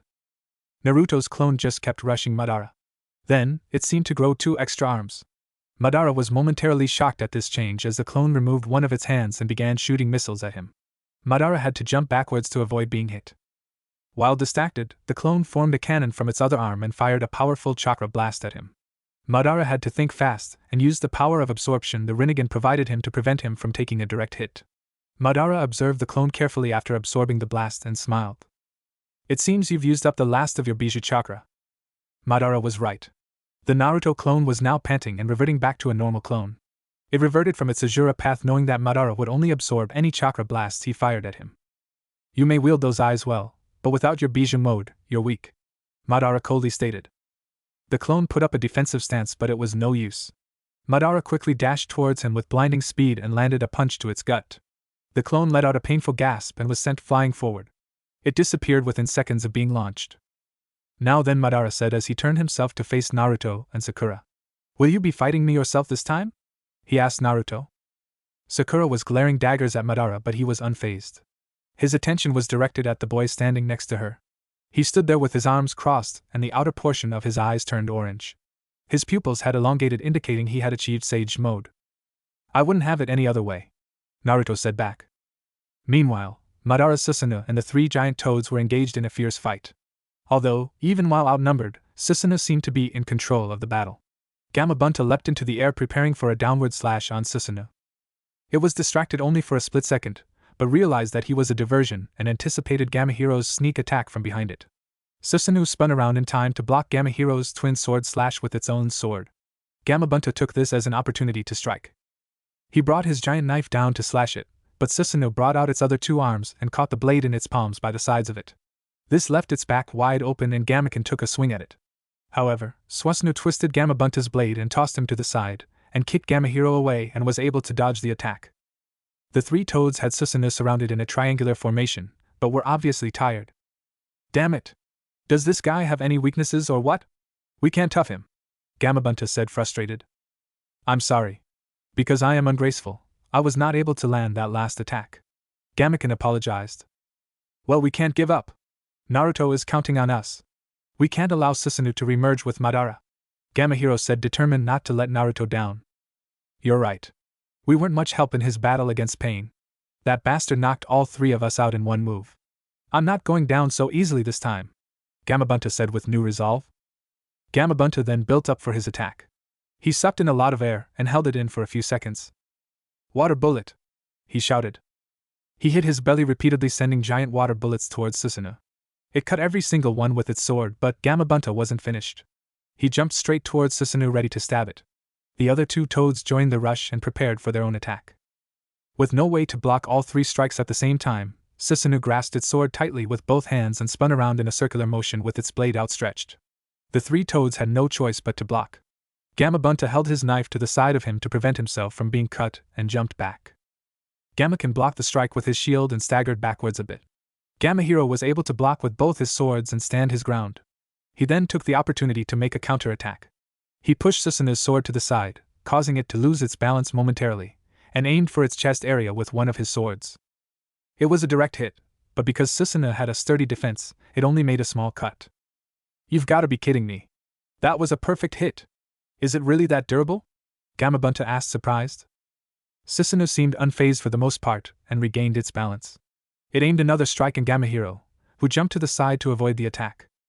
The Nine Tails better restore its chakra soon. I don't know how much longer we can hold out, Gamabunta thought to himself. While Gamabunta and the others were fighting Susanoo, Naruto and Madara's fight had already begun once again. Fire style, great fire annihilation, Madara shouted. Madara took in a deep breath and blew out what looked to be like a giant flamethrower. It then started to spread into a massive wall of fire. Naruto ran as fast as he could to avoid it, but Madara was right on his tail. Finally, Madara had to stop the jutsu to take a breath. Naruto used this chance to try a counterattack. He dashed towards Madara and created two shadow clones. They each formed a Rasengan in each of Naruto's hands. The Rasengan started at normal size, then grew into two massive-sized ones. Madara stood his ground and prepared for the attack. Naruto stretched out his arms once he was in range. Giant Rasen Barrage! Naruto yelled. Madara lifted both hands and started to absorb the Rasengan. He was shocked to see Naruto smirking. He then heard a Rasengan behind him. One of the clones was just about to strike, but Madara was ready. Almighty push, he said. Naruto and his clone were repelled backwards and the clone dispersed once it hit the ground. The real Naruto recovered quickly though, and countered. Universal pull, Naruto shouted. Madara was surprised to see that he was being pulled towards Naruto so easily. He couldn't break free from his grasp. Just as soon as Madara was about to reach Naruto, the one remaining clone appeared and punched him square in the face using its Sage-enhanced strength. Madara is sent spiraling backwards again and skips across the dirt a few times before stopping. He then stood up and faced Naruto once more. I must say, I haven't had a fight like this in a long time. The only one who's ever been able to put up this much of a fight was the first Hokage, Madara said, complimenting Naruto. And you're just as tough as the legends say, Naruto complimented back. Kurama, how much longer? I can't keep Sage Mode up forever. And Chief Toad and the others don't look like they can hold out much longer. I should be ready in about 5 minutes. Do whatever you can to give me that much time. You're doing great so far. Alright. Let me know as soon as you're ready. I can't use Rasen Shuriken or he'll just absorb it. That would just waste my chakra and force me to revert too soon, Naruto said to himself. Now would be a really good time for me to use Genjutsu on him with the Sharingan portion of my eyes if I didn't suck so much at Genjutsu. Plus he would easily break free. I'll have to rely on close combat, and hope I can land a few hard hits. What's wrong? Lost your nerve already? Murata asked mockingly. Hardly, Naruto shouted as he rushed forward towards Madara, his clone following close behind. Madara lifted both his arms and shot multiple wooden needles towards the two. The clone jumped to the front and repelled them using the almighty push, but Madara kept firing, knowing that there was a time limit to where it could use the technique again. Both Naruto resorted to dodging, weaving smoothly past any needles that flew at them. Madara saw this wasn't working and stopped firing and instead slammed his palms on the ground and created a few trees roots that looked to counter Naruto's advance. Both Naruto and his clone jumped and bounced off the roots and continued their charge. Persistent pests, Madara said, annoyed. Giving up on any different techniques, Madara began to charge them himself. The real Naruto and Madara were headed for a collision clash. Both with their fists cocked back, ready to strike. They shot their arms forward, resulting in a hard fist bump that sent a shockwave through the ground from the force of the attack. Naruto ducked and tried to sweep Madara's feet with a spin kick, but Madara jumped up, avoiding the hit. Naruto's clone was already within inches of Madara and sent a punch flying at his face again. However, Madara was able to bring his arms up and block this time. He was sent a few feet back and landed upright. The fact that he isn't making another clone to help attack either means he can't, or he's conserving chakra. Which means, if I take out his clone, it'll be easier to land a hit, Madara thought. Naruto and his clone had begun another assault, dashing towards Madara again. Madara formed the hand seals for another technique. Fire style, great fireball jutsu. He blew a giant fireball at the two, causing them to jump to either side to avoid it. Perfect, Madara stated. He dashed towards the clone, which was still in the air from dodging. It didn't expect to see Madara coming and took a roundhouse kick to the rib cage. It disappeared after being sent flying a few feet. Shit! It was just a distraction to separate us, Naruto cursed. Aren't you the perceptive one? Madara mocked. He had appeared behind Naruto while he was distracted. Naruto's eyes widened as he tried to spin around and counter any move Madara made, but he wasn't fast enough. Madara punched him in the stomach as he was spinning around, causing Naruto to gag. He then kicked his cheek and sent him crashing to the ground a few feet away. You okay? Kurama asked. Yeah. I'm alright, Naruto replied. Good. 'Cause it looked like you got your ass kicked. My mistake. You bastard. The second I beat this guy, I'm coming for you, Naruto yelled at his partner. Look out, Kurama warned. Naruto looked up in time to see Madara try to stab him with a wooden spear. He rolled out of the way just before the spear could hit him, and jumped to his feet. Before he could get his guard up, however, Madara had already begun to attack again. Naruto had to jump and dodge to avoid getting hit when he suddenly made an error in judgment, and jumped right into a trap set by a wood clone. The clone was about to stab him in the back when suddenly, a fist with a black leather glove punched it in on the cheek and smashed its head to pieces. Naruto was shocked to see that Sakura had saved him from being impaled as she glared angrily at Madara. If you touch him again, that's gonna be what happens to you next, Sakura said in a low voice. Oh? Was all Madara replied. Sakura? What are you doing? You can't beat him. Leave this to me, Naruto said panicked. That was so hot though, he thought.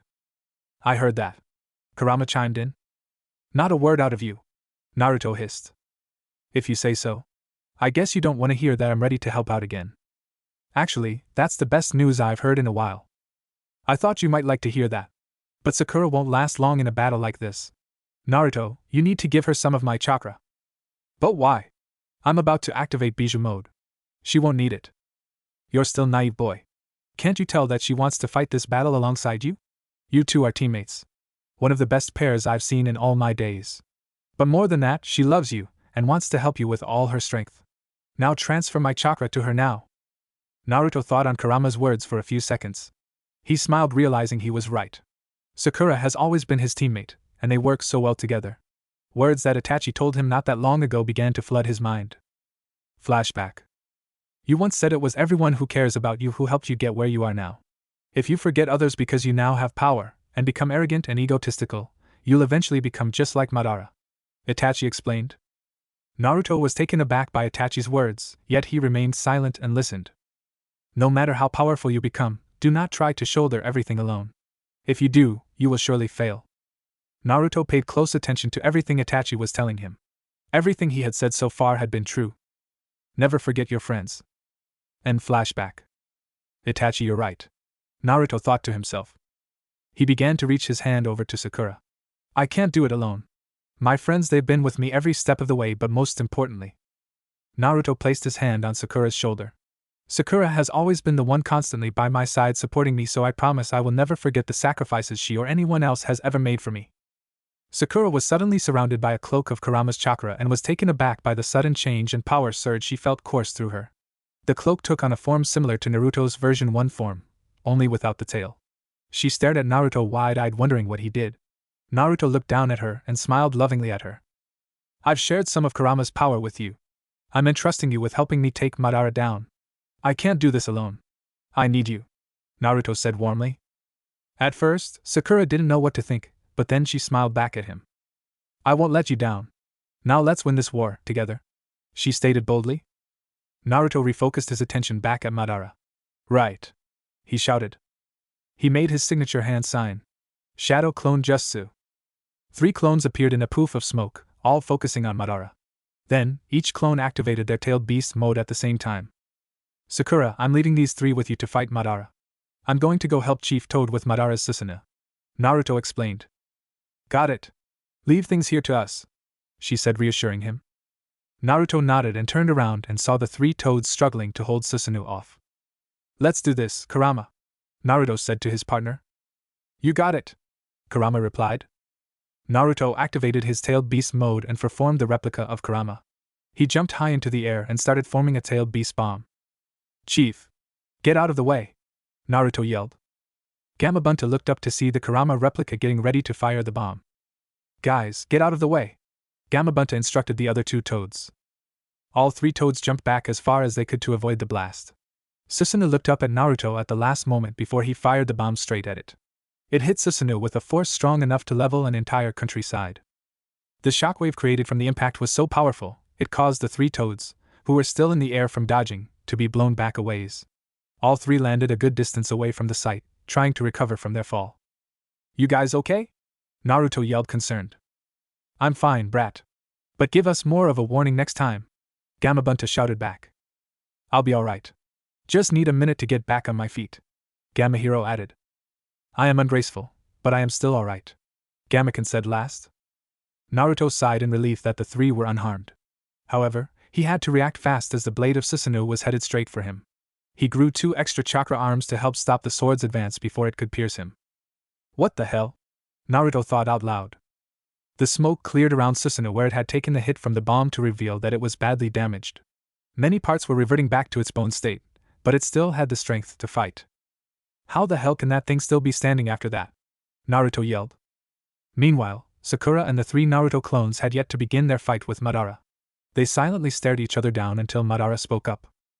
It seems he's giving my Susanoo a bit of trouble over there. You'll forgive me if I don't have the time to play with you and your 3 boyfriends, won't you? Madara asked, unimpressed with his clear disadvantage. There's no way I'm letting you go anywhere, Sakura said. The 4 of us are going to stop you right here, right now. Naruto entrusted us with taking you down, she finished. Is that so? Granted, you do seem a bit more powerful now that you have that cloak around you. But you're still no match for me. Yes, you do have these clones here, but one hit from me, and their history. Naruto should have considered the consequences more before he left such a burden up to you, Madara retorted. Compared to the burden I've made him suffer through, this is nothing. I've caused him so much pain, and yet he still loves me so much. I selfishly asked him to take on a responsibility that no one should ever have to go through. She looked down at her feet and began to tear up as she continued. But now, he's entrusted me with the most important thing he's ever asked of me. She looked up at him, and with a look of determination, her tears stopped. So you'll forgive me if I have no intention of letting him down, won't you? Madara stared at her intently.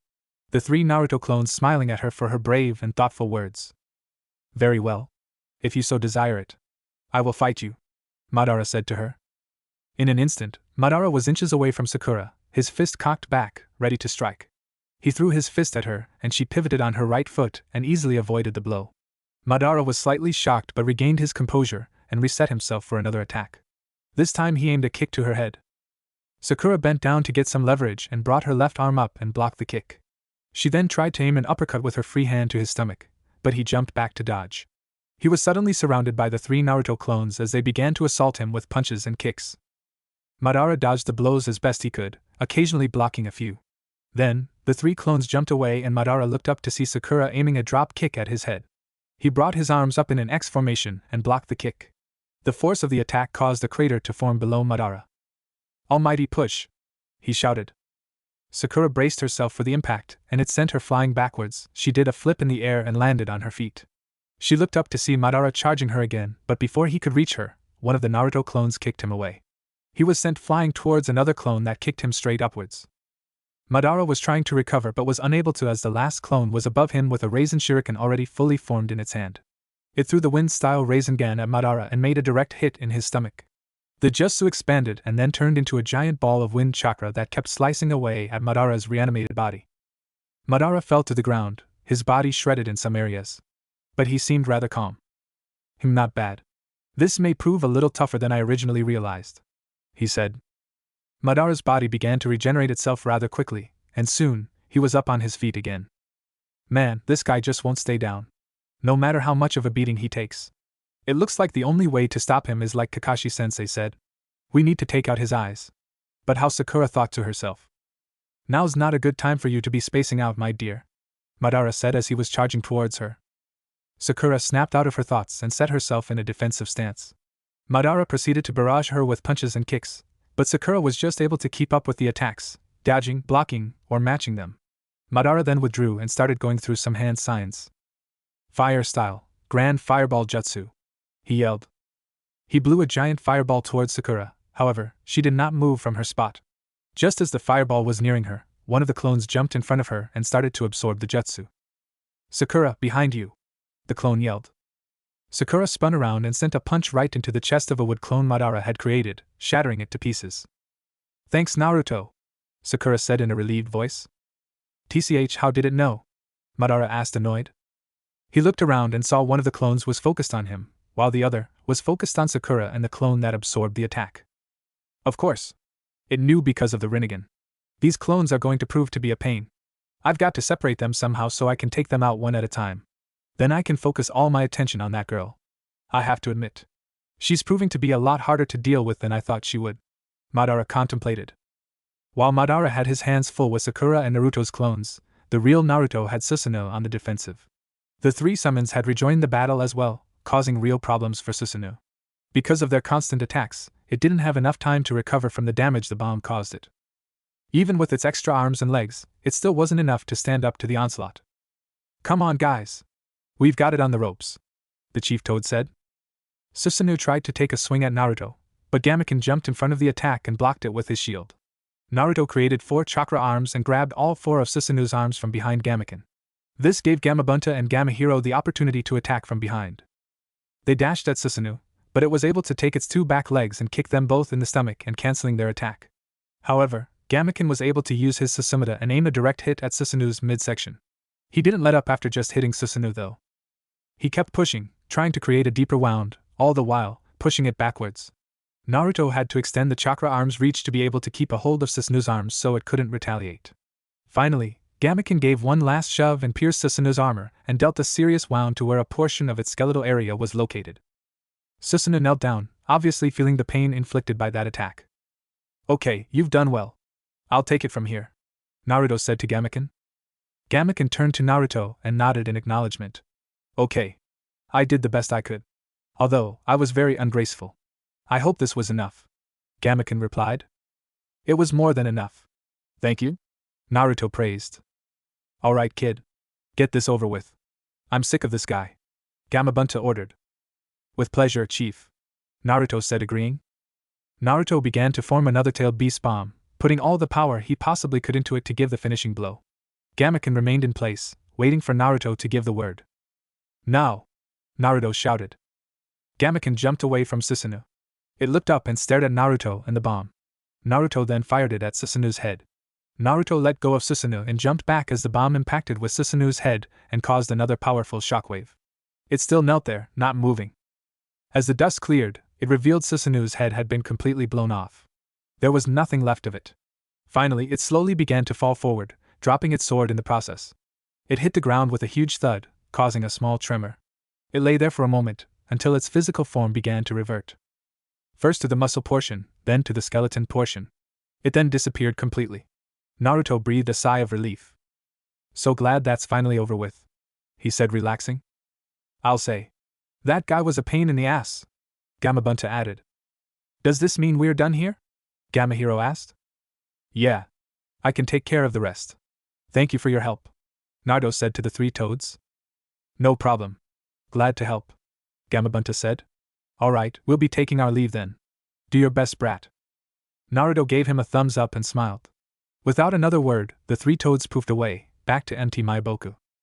It would appear that I haven't given enough credit to that Jinchuriki, Madara stated, referring to Susanoo's defeat. Naruto now turned his attention back to where Madara, Sakura, and his 3 clones were. His and Madara's eyes locked on each other once more, each acknowledging the other's strength.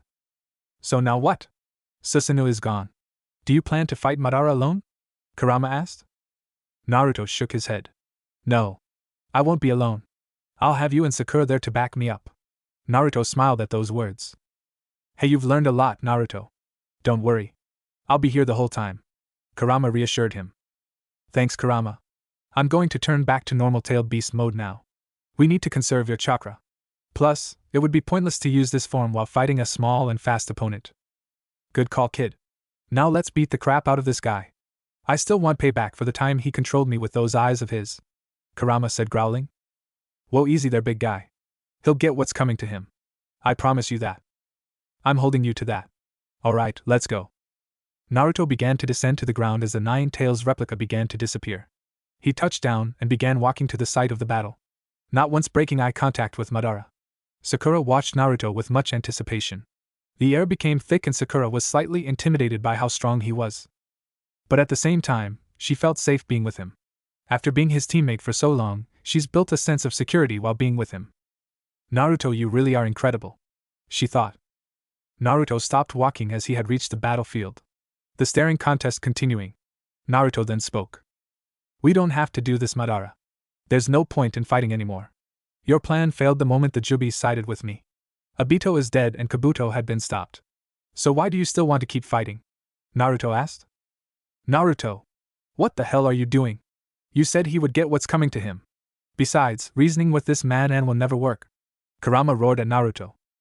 I'm sorry, Kurama. But I just feel like all this fighting is pointless. I had to fight to keep everyone safe. But this war was over the minute Kabuto released the reanimation technique. So why keep fighting when there's nothing left to fight for? Naruto replied. Why do I keep fighting? Well, the answer is simple, really, it's fun. Madara said. What?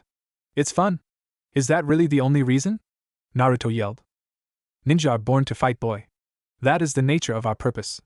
It has always been that way since the beginning. I've just learned to enjoy it. You mean to tell me you enjoy causing people to suffer all because you think it's fun? Exactly. Kurama, screw what I said before. I can't allow him to hurt anyone else. Naruto said in a panic. That's more like it. You taught me the error of my ways. Now it's time you did the same for him. Kurama replied enthusiastically. You've given me the toughest challenge since I fought Hashirama. There aren't many in this world that can provide me with that. You have my respect. But that also means I must kill you, Madara stated. What? Naruto said, shocked. I was never able to beat Hashirama. Killing you will help ease the humiliation, if only a little bit. You're insane. Maybe, but you cannot change what I believe. Our fight will continue. And it will end with one of us standing victorious.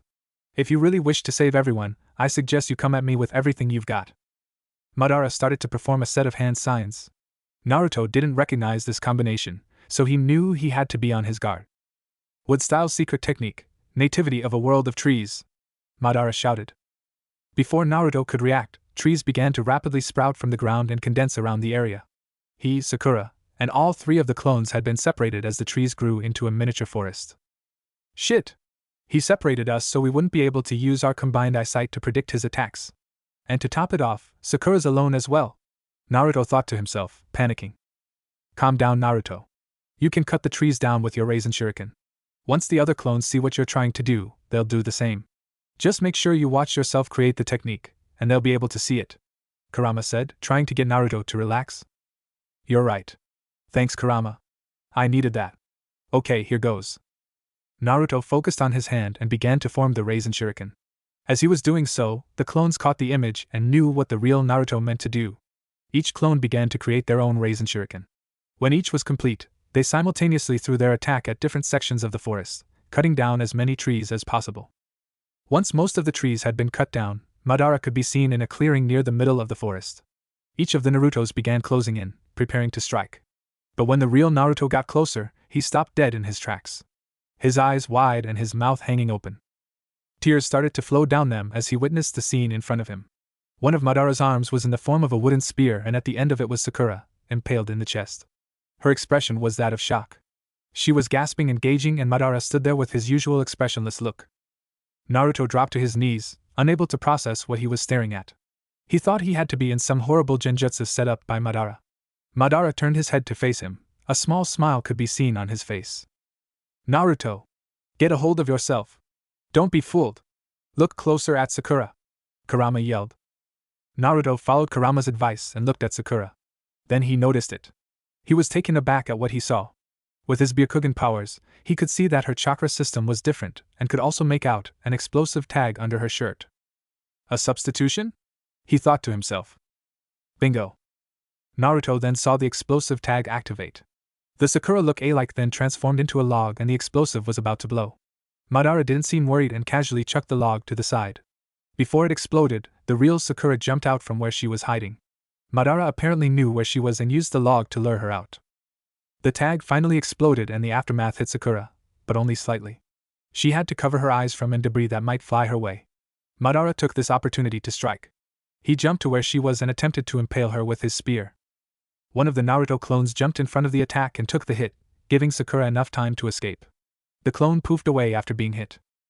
Well, at least that's one pest out of the way, Madara said. Madara didn't have time to say much more, as Naruto and his two clones had formed giant Raisengans and were attacking him from the front, back and from above. The three Raisengan collided and it was too much for the Narutos to handle. They had to break the jutsu and recover. Just as well too, because Madara was able to escape the attack at the last second. You'll have to do better than that if you want to hit me, Madara said as he raised his right arm to his head. Sakura at that exact moment had aimed a flying kick at Madara's head. He was able to detect and block it easily. I've got to calm down and focus. He's trying to get to me by making it look like he's in control of this battle. But I know we're backing him into a corner if he was so desperate to separate us. Naruto told himself. I think it's time for a little more close combat. He looked to his two remaining clones. Back me up, and whatever you do, don't take your eyes off him. The clones nodded and the three of them began their assault. Aim for the eyes whenever you can. That's his weakness. The real Naruto instructed. Naruto was the first to take on Madara, who had been awaiting their advance. Naruto began to punch rapidly at his chest and head, but Madara was able to dodge and block all his attacks. Naruto tried a few kicks, but those didn't work either. Then he did something Madara didn't expect. He jumped in the air and did some flips. Madara learned this was a distraction as he heard the sound of a clone charging at him with a planetary Rasengan. Madara dodged to the side before the attack could hit him and into the waiting trap of another clone that had the same attack ready. Madara had no choice but to jump up to avoid the attack, and the real Naruto was waiting. He did one more flip to gather a last bit of momentum, and swung a drop kick at Madara's head. Madara couldn't dodge, so he settled for blocking as best he could with both his arms. The kick landed and sent him plummeting to the ground at a super fast pace. He couldn't recover from the blow, and had no choice but to brace for impact. But just as he was about to hit the ground, Sakura appeared under him, with an enhanced chakra punch waiting for him. She scored a direct hit on his back. The force of the punch was strong enough to create a gaping hole in his chest area and also sent him flying back towards Naruto, who was ready to take aim at his head with a punch of his own, but this time, Madara was able to counter. Amaterasu, he said calmly. Naruto gasped as he knew he wouldn't be able to dodge an Amaterasu in midair. Then an idea came to him. Almighty push, he shouted. He didn't aim the push at Amaterasu though. Instead, he used it on himself, to propel him higher into the air and avoid the spot where Amaterasu began to form. Madara was already close to fully regenerating the hole in his chest, but Naruto wasn't about to let him off so easily. He formed a Rasen Shuriken and threw it at him before he could regenerate completely. But Madara only began to absorb the attack. Naruto saw this as an opening. While Madara was focused on absorbing that attack, he'd swoop down and try to land another punch. But he wasn't fast enough. Before he could reach him, Madara had already absorbed the attack and began forming hand signs. Fire style, Grand Fireball Jutsu, Madara announced. He blew the fireball at Naruto, which caused him to have to change tactics. Madara had used the force of his attack to propel himself back towards the ground and away from Naruto. The fireball was nearing Naruto, so he opted to repel it. Almighty push, he said. He bounced Madara's fireball back towards him, but Madara was ready to counter. Almighty push. What? Naruto asked, shocked. The fireball was repelled towards him again, and he couldn't use the push technique for another few seconds, and he was too surprised to counter by absorbing it. Universal pull. Naruto was surprised to feel himself being pulled towards the ground and away from the fireball. One of his clones had literally pulled him out of harm's way. Madara had landed safely on the ground. Sakura had tried to attack him again, but he forced her on the defensive when he tried to burn her with his Amaterasu. Naruto landed as well and wasted no time trying to remain on the offensive. He settled for a more direct approach by tossing kunai and shuriken at Madara's eyes. Almighty push, Madara said, unimpressed. The weapons were pushed off to the side, but Naruto wasn't finished.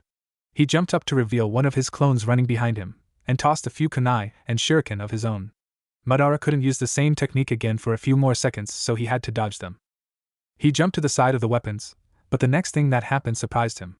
The last clone threw its own weapons at the ones the other clone threw, redirecting them at Madara, who was still in the process of dodging the same set that was now headed straight for his eyes. With quick thinking, he created a wood clone that detached from the front of his body and took the hit for him. I must admit, you almost had me there. You seem to have changed tactics and are wasting no time in coming after my eyes. But I'm afraid I won't make it easy on you, Madara said to his four opponents. Maybe, but at some point you will slip up. And we will make you pay for it, Naruto retorted. Possibly, but it could also be you who slips up first, Madara countered. Naruto didn't seem to have a comeback and remained silent. Enough talk then. Let's continue. Madara took after Naruto, and Naruto did the same. They were headed for a clash when Naruto suddenly saw a small black hole begin to form around Madara's right eye. Madara seemed to notice this as well. He formed a wood clone and separated himself from it, and jumped back. The wood clone's right eye had been sucked from its socket. Naruto immediately destroyed the wood clone with one punch. He looked behind him to see Kakashi standing a fair distance away. He had his Manjikyu Sharingan activated. Kakashi-sensei, Naruto and Sakura said in unison. Thought I'd give my students one last hand. If it's a battle of eyes, I think I qualified to join in, Kakashi said. To be continued. Peace at last, the end of war. A lone Mangekyo Sharingan stares down a pair of Rinnegan. Kakashi had appeared out of nowhere trying to get the upper hand by stealing one of Madara's eyes with his own in a surprise attack. The plan failed, however, and now the 3 veteran Team 7 members look to take down their opponent together. Got a little impatient, huh, sensei? Sorry, Naruto. I couldn't resist. How could I pass up an opportunity to fight alongside my students to save the world? Kakashi responded. Naruto chuckled. I guess that does sound pretty tempting. But are you sure you're okay to fight? You just finished fighting Obito. Don't worry. I had Ino heal me. And the fight wasn't so taxing. He was filled with rage. It wasn't hard to overpower him in his state of mind. Well, in any case, we're glad to have you here, sensei, Sakura said. Kakashi smiled beneath his mask. Thanks. Well, isn't this touching? Madara joked. Your happy reunion, however, won't be enough to stop me, I'm afraid. Want a bet? Naruto half yelled. Name your price. Madara countered. Your head will do, was all Naruto responded. What? Suddenly, Madara heard a familiar sound coming from behind him. He whipped his head around to see one of Naruto's clones in midair with a Rasengan outstretched aiming for Madara's head. His eyes widened slightly. Almighty push! The force of Madara's jutsu sent the clone flying in the opposite direction. The Rasengan had faded and the clone disappeared after it hit the ground. When did you, was all Madara could manage to say. He had turned his head around, staring one of Sakura's fists down. It connected with his face, and he was sent barreling in the same direction the clone had been sent. Madara hadn't been expecting that. He also didn't expect to see Naruto above him with another Rasengan ready.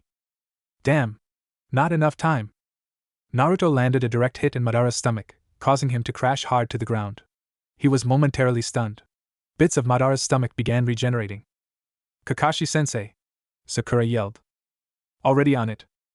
Kakashi began using his eye and formed another small black hole on Madara's entire head this time.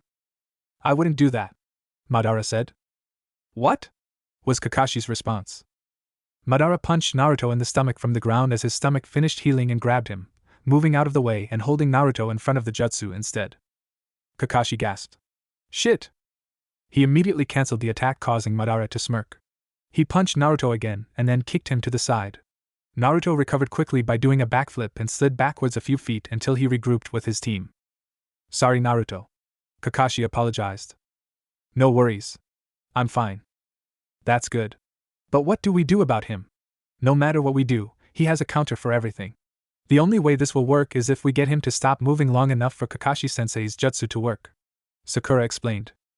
Or maybe we don't, Kakashi said, pondering. What do you mean, sensei? He doesn't necessarily have to be still. If we can manage to move him into the jutsu, that would work too.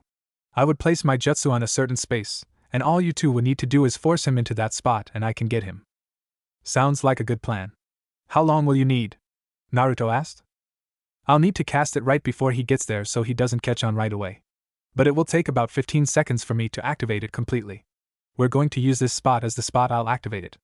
I'll also place a kunai on the ground so you two don't lose sight of the spot. Remember. I need 15 seconds, so make sure you account for that while you're fighting him. Right. Naruto and Sakura said in unison. Whatever it is you're planning over there, it won't work, Madara blatantly said. Please. Do you have any idea how many times I've heard that line before? Naruto shot back. I'm guessing never. You guessed right then. Sakura and Kakashi both sweat dropped. They couldn't believe how much of an idiot Naruto still was. I'm in love with an idiot, Sakura thought. My best student is an idiot, Kakashi thought as well. My host is an idiot, Kurama chimed in. What was that, you bastard fox? Naruto shouted at his partner. I'm fighting an idiot, Madara said, throwing in his own opinion. You too. This isn't funny, Naruto shouted. Naruto! Focus! Kakashi yelled. Kakashi threw down the kunai, signaling for Naruto and Sakura to begin their assault. Kakashi stayed behind and kept a close eye on Madara. Madara raised an eyebrow in confusion at the tactic, but his wondering was cut short as Naruto and Sakura came into striking distance. Sakura jumped and attempted to land a flying punch on Madara. He jumped backwards to dodge, leaving the ground cracked and shattered where Sakura landed the punch. Naruto flashed behind him and attempted a roundhouse kick, but Madara landed before he reached him and jumped straight up. However, one of Naruto's clones had anticipated this move and landed a drop kick on him. "Seems I forgot about the clones," Madara stated as he plummeted to the ground. He flipped so he could land on his feet, and as he did, Naruto's other clone was rushing towards him with a giant Rasengan. The clone jumped in the air and aimed the chakra sphere at its target. Madara once again jumped backwards to avoid it, pushing him towards Kakashi's direction. Madara hummed. Naruto's clone, however, didn't attack right away. It had anticipated Madara dodging and landed on its feet. It then dashed after Madara at top speed, reaching him in a matter of seconds. Almighty push. Madara had pushed Naruto's clone away with ease, causing it to disappear. But the real Naruto appeared in front of him the instant Madara used the technique. Kakashi saw this as his opportunity and began to use his Mangekyo Sharingan. "Back at ya!" Naruto yelled at Madara. Madara was suddenly pushed back farther and much faster. Kakashi was almost ready to use the technique, until something caught his eye. Madara was making hand signs while flying towards him. It didn't take him long to realize what was happening, and he immediately cancelled the technique and jumped backwards, making his own hand signs. Madara finished his and flipped around to face Kakashi. Fire style, Grand Fireball Jutsu. Madara blew a giant fireball in Kakashi's direction. Luckily for him, he had just finished his hand signs as well. Earth style, Mud Wall. Kakashi landed and slammed his hands to the ground, causing a giant stone wall to shoot out from in front of him to block the attack. The fireball collided with the wall, and at first, it seemed like the moves were even. However, slowly but surely, the wall started to crack and the fireball started to push through. Kakashi panicked, knowing there wasn't enough time to dodge. Universal pull. Kakashi felt himself being yanked out of the way against his will and landed a few feet next to Naruto just as the fireball had broken through the wall. "You alright, Kakashi-sensei?" Naruto asked, concerned. "I'm fine, Naruto. Thanks for getting me out of there," Kakashi replied. Naruto nodded in acknowledgement and turned his attention back to Madara, who was already poised for his next attack. "What do we do now?" He saw through our plan. "And we don't have another one ready." Sakura and Naruto's last remaining clone had joined them at that moment. "It's no good. He always seems to have the upper hand on us. No matter what we plan, he always counters. We may outnumber him, but he has the edge in strategy and counter maneuvers. Damn it, what do we do? Do you have any ideas, Kurama? Nothing that worked on him while he was alive will work now. It's as your sensei said earlier. His only weakness now is his eyes. You have to somehow take them from him for him to lose his powers." Naruto let out a frustrated sigh. "But we can't get to them. How can we take them from him if he's always one step ahead of us? You've been through many hopeless situations before. This one is no different. If I know you as well as I think, you will find a way." Thanks. Of course you helped me out a bunch too. Can't argue there. But I'm still here and I'm still willing to help. Okay. Then let's beat the crap out of this guy and win this war." Naruto ran towards Madara headstrong and without a plan. Just like mostly every other fight he's ever been in. It seems to have worked so far. So why ruin a good thing? Sakura and Kakashi were stunned at the sudden change in his approach. Naruto's clone followed him into battle, looking to assist his creator in any way he can. Kakashi sighed and then smiled under his mask. "Just like the good old days," he said. Kakashi then followed suit, leaving Sakura behind. She smiled and chuckled a little bit. "Yeah, just like the good old days." She looked at her hands and saw the chakra cloak that still surrounded her. She felt safe in it and could feel a part of Naruto surrounding her. He gave her this power so she could help him, not take on the entire fight himself. He wanted her by his side, so he gave her a portion of his power. She vowed right then and there that she wouldn't waste it and will help him beat Madara, or die trying. She clenched her fists and looked up to see Naruto, his clone, and Kakashi ganging up on Madara. It looked as though Madara was holding his own, but at a closer look, she could tell that he was being thrown off balance due to the randomness of their attacks. It wasn't methodical or planned. It was Naruto just being Naruto and dragging anyone along for the ride, including her. Sakura dashed into the fray as well, looking for any sort of opening she could find. And she found it. Kakashi had aimed to strike Madara in the stomach with his lightning blade while Naruto came at him from behind with a giant Rasengan. Seeing no other option, Madara had jumped into the air. His only mistake was keeping his eyes focused on those two. Sakura jumped into the air towards Madara and did a few front flips while extending her right leg. Madara felt a presence above him and looked up. But it was too late. Sakura landed a drop kick on his face and sent him crashing to the ground in a blur due to the extra power she got from Naruto. She smiled down at Naruto and Kakashi, who both gave her a thumbs up. "Nice shot, Sakura. Glad that wasn't me for once. Naruto joked. Sakura landed next to him and gave him a light punch in the shoulder. Well, it would happen to you a lot less if you didn't piss me off so much. Noted. Naruto said, a sweat drop visible on the back of his head. Kakashi looked over to where Madara had landed. The earth around him was shattered and he appeared to be unconscious. Well, now would be a better time than any to wrap this up. He walked over to him and started to use his Mangekyo, while the other three stared in suspense. Suddenly, Naruto's clone felt uneasy and thought he saw Madara's left hand twitch. It almost froze as it saw a sharp wooden spike rising rapidly underground. It rushed forwards and pushed Kakashi out of the way just as the spike emerged from the ground. It pierced the clone and everyone stared wide-eyed at the scene.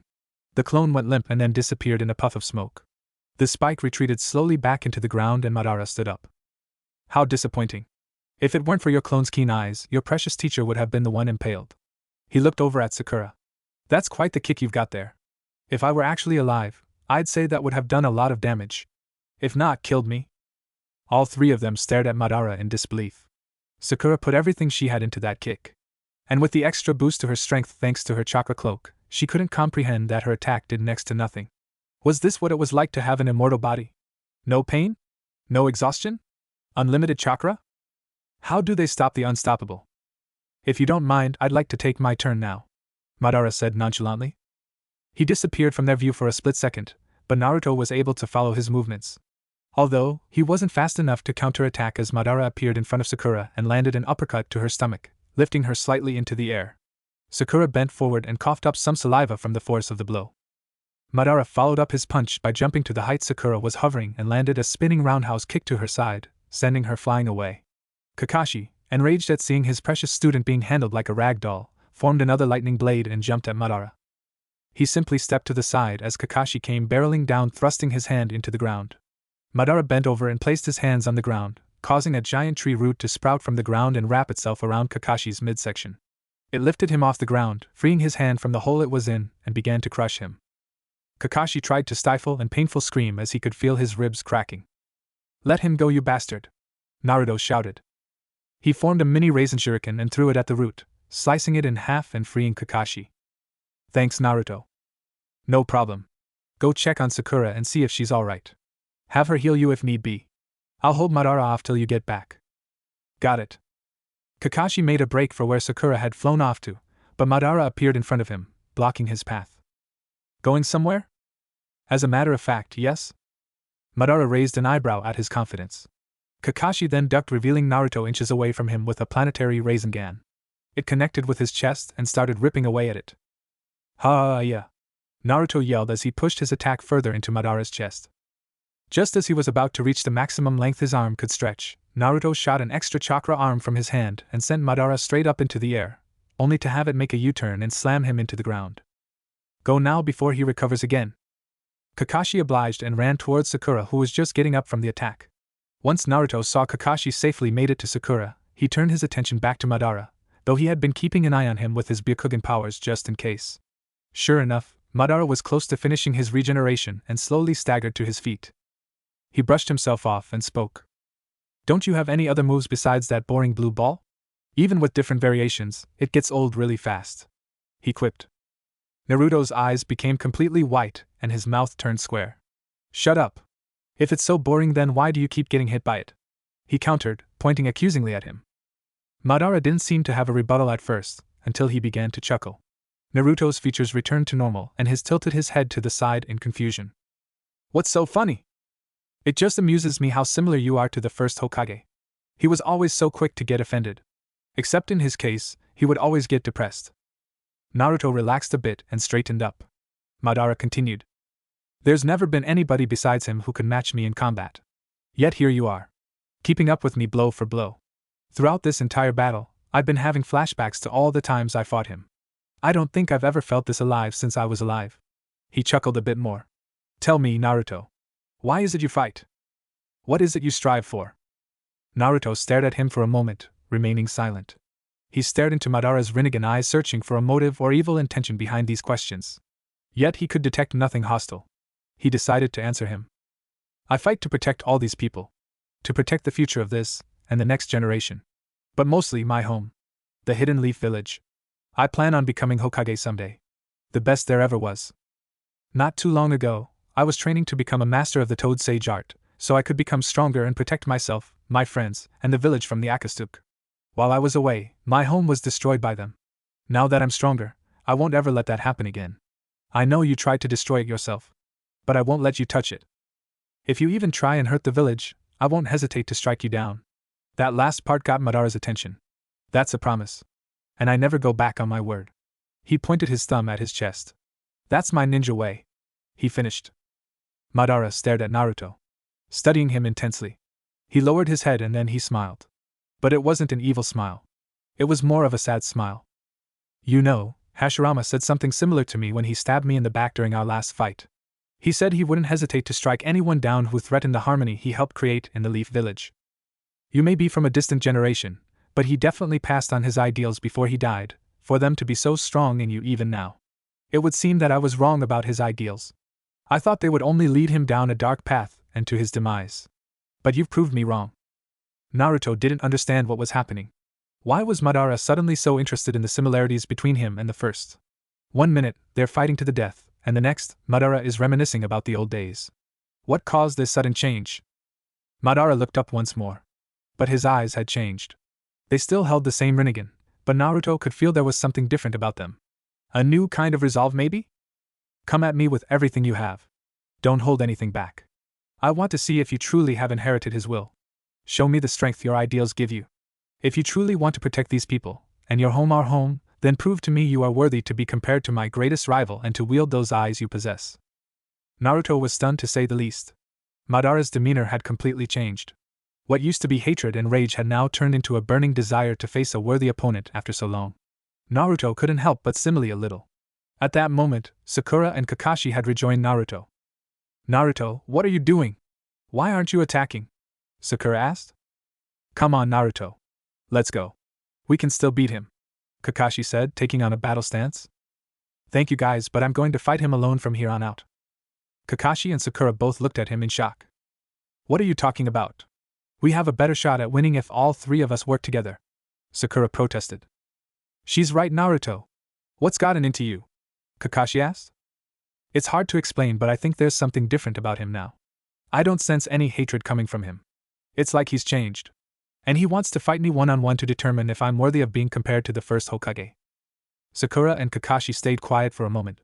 They both looked at Naruto, while he kept his gaze on Madara. Admitting defeat, Kakashi closed his eyes and nodded. Sakura, let's go. This isn't our fight anymore. But Kakashi-sensei. It's alright. He'll be fine. Things have changed. Now come on. We'll watch on the sidelines from now on. Sakura wanted to protest and looked to Naruto for an answer. He was still staring at Madara, but he nodded. It's fine, Sakura. Kakashi-sensei is right. Okay, but Naruto, promise me you'll win and come back to us alive. He finally turned to face her and gave her his trademark grin. He gave her the same thumbs up he had when he promised to bring Sasuke back to the village. It's a promise. And this time, I won't let you down, he said. Sakura ran up to him and hugged him. He was surprised at first but smiled and wrapped his arms around her. I'm holding you to it, she said. She broke the hug and jumped away with Kakashi, leaving Naruto and Madara alone to face each other. Are you sure you should be making such a promise? Naruto smirked. I told you, I never go back on my word. I don't intend to lose. This caused Madara to smirk as well. Well spoken.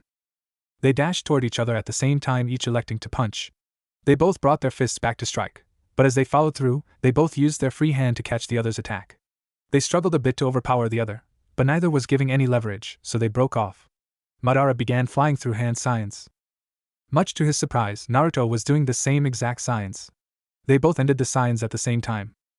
Fire style, great fireball jutsu. They yelled simultaneously. They both brought their index and middle fingers to the side of their lips and blew a giant fireball at the other. They clashed and fought for dominance. When one would seem to be winning, the other would push it back. Although, it was apparent that Madara's attack had the upper hand due to Naruto's lack of practice with the attack. He only copied the attack by watching Madara use it so many times thanks to the Sharingan portion of his eyes. Madara's fireball began to overpower Naruto's and push forward. Madara didn't expect what happened next. Naruto's fireball suddenly became bigger and more violent. It rapidly beat back Madara's attack, and it was headed straight for him. Madara cancelled the attack and jumped out of the way as Naruto's attack grazed him slightly on the side. How did you do that? My attack was clearly stronger. Hehehe. I knew yours would be stronger if I faced you head-on with only that. So I gave my fireball an extra boost by pumping some of my wind chakra into it. If I recall correctly, wind helps increase the power of fire. So I decided to give it a shot. He explained. I see you really are full of surprises. Well, at least it was different from your Raisengans. What have you got against my Raisengans? Well, it's just I was beginning to think that you could only use those and shadow clones. I haven't seen you use anything else besides your summoning jutsu. Oh, come on. I've practically used every technique the Rinnegan gave me. I suppose you have a point. However, Madara got into another fighting stance. It's gonna take a lot more than that to beat me. Don't forget. I can use all those moves too. Naruto had to admit that Madara had a point. They were more or less even when it came to using their Ijutsus. That's the main reason they stopped trying to use them so much. It wasn't getting them anywhere. Still, regardless of that fact, Madara still had the upper hand. He was immortal and had unlimited chakra. Naruto, on the other hand, despite having a great amount himself, was still human. He had limits. And pretty soon, no matter how powerful he was still gonna reach them. Still, he was determined to prove that he was worthy to be compared to the first and perhaps prove he's even better. Shall we continue? Madara asked. Naruto formed his signature hand sign. Let's, he said, creating 3 clones. 2 of the clones rushed Madara. But before they reached him, they branched off to the right and left of him, revealing the 3rd clone coming right at him. The 3 clones advanced from the right, left, and front, all ready to attack. Madara was carefully keeping an eye on each of them, making sure not to be taken off guard. The clone on the right jumped into the air, and the one on the left began to slide to the ground. The one coming from the front stayed his course. Madara seemed to have been thrown off by the confusing actions of the 3. He couldn't tell what they were planning. He decided to first avoid the attack from the clone on the left, who attempted to sweep his feet out from under him. He hopped a few inches off the ground to dodge, thinking that the clone would slide under him.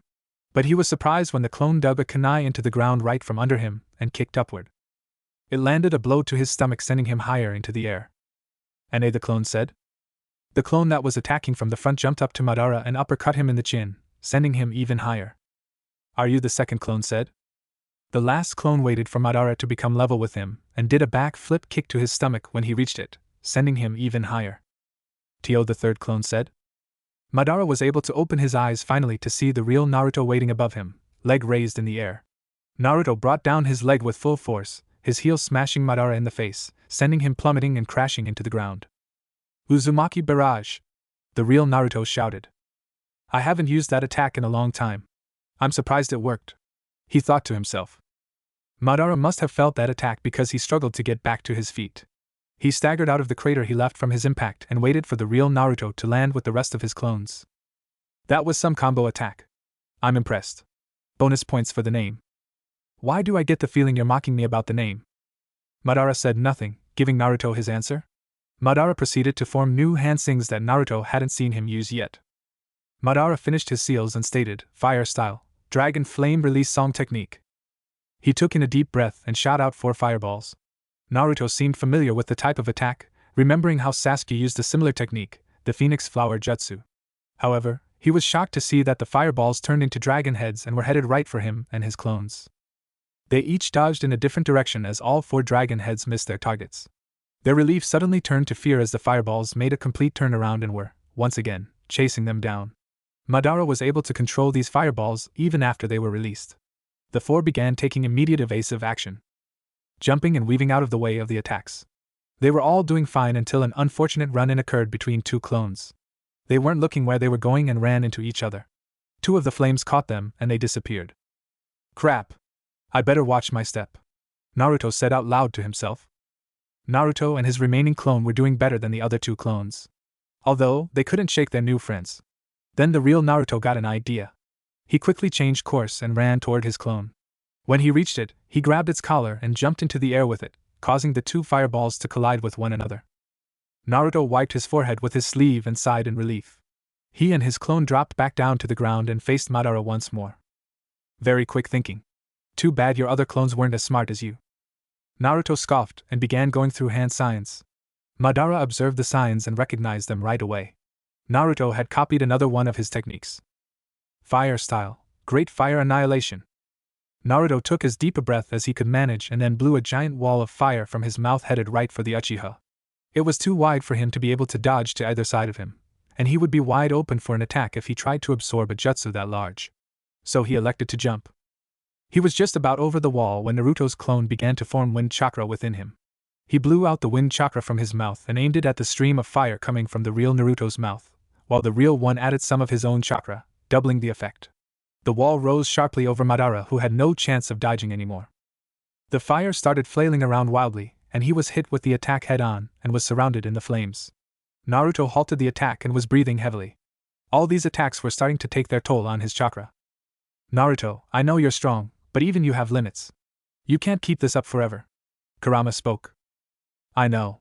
What's worse, this guy doesn't run out chakra. And he's too powerful to be sealed by anyone in the alliance. I know he's changed now, but I doubt he'll willingly be sealed away. Right. I know him and he's not one to roll over and give you any leeway. Crap. Get ready. He's regenerating. Naruto refocused his attention to where the fire was still burning violently. Kurama was right. Naruto could see Madara's body reforming after it had been severely burned. Finally, Madara had reassembled and started walking forward. I really ought to watch out for that kind of combo when you use those types of attack, he said. Naruto was still panting. Had pretty good, huh? He said between breaths. Indeed, but it seems like it's taken a lot out of you. I assume you're beginning to run low on chakra? What makes you say that? Naruto asked, panting as hard as ever while managing a chuckle. A few things.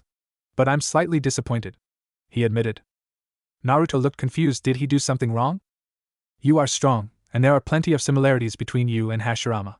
But he never would have used an attack that consumed so much of his chakra when he knew that it wouldn't work. You should have known I would regenerate after that attack. Yet you still used it and wasted your chakra. You have a long way to go. He finished lecturing. His words irritated Naruto a little, but not because they were offensive, but because he knew they were true. He should have thought more about the consequences before he tried an attack like that. His thoughts were interrupted when he felt a large amount of pain coming from his stomach. Madara had kicked him in his stomach and flung him across the ground. If you don't have the sense to have realized that earlier, then maybe I was wrong in thinking you could live up to my expectations. Naruto lifted himself so that he was resting a knee on the ground for support. He clutched his stomach and stared at Madara, breathing harder now. He wasn't going to give up. He promised Sakura he'd win and also promised Madara that he'd protect the village. He wasn't going to lose with so much at stake. Even if he was low on chakra, that wasn't going to stop him. Don't count me out yet, I'm not gonna lose here. Naruto got to his feet. No matter what you do to me, no matter how much you may hurt me, I will never surrender. And even if I somehow go down, Naruto pivots and points in the direction of the alliance, I still have all my friends and allies waiting to take you down. Madara was impressed with Naruto's determination. Still, he wasn't going to hand him an easy victory. He would make him work for it until he collapsed.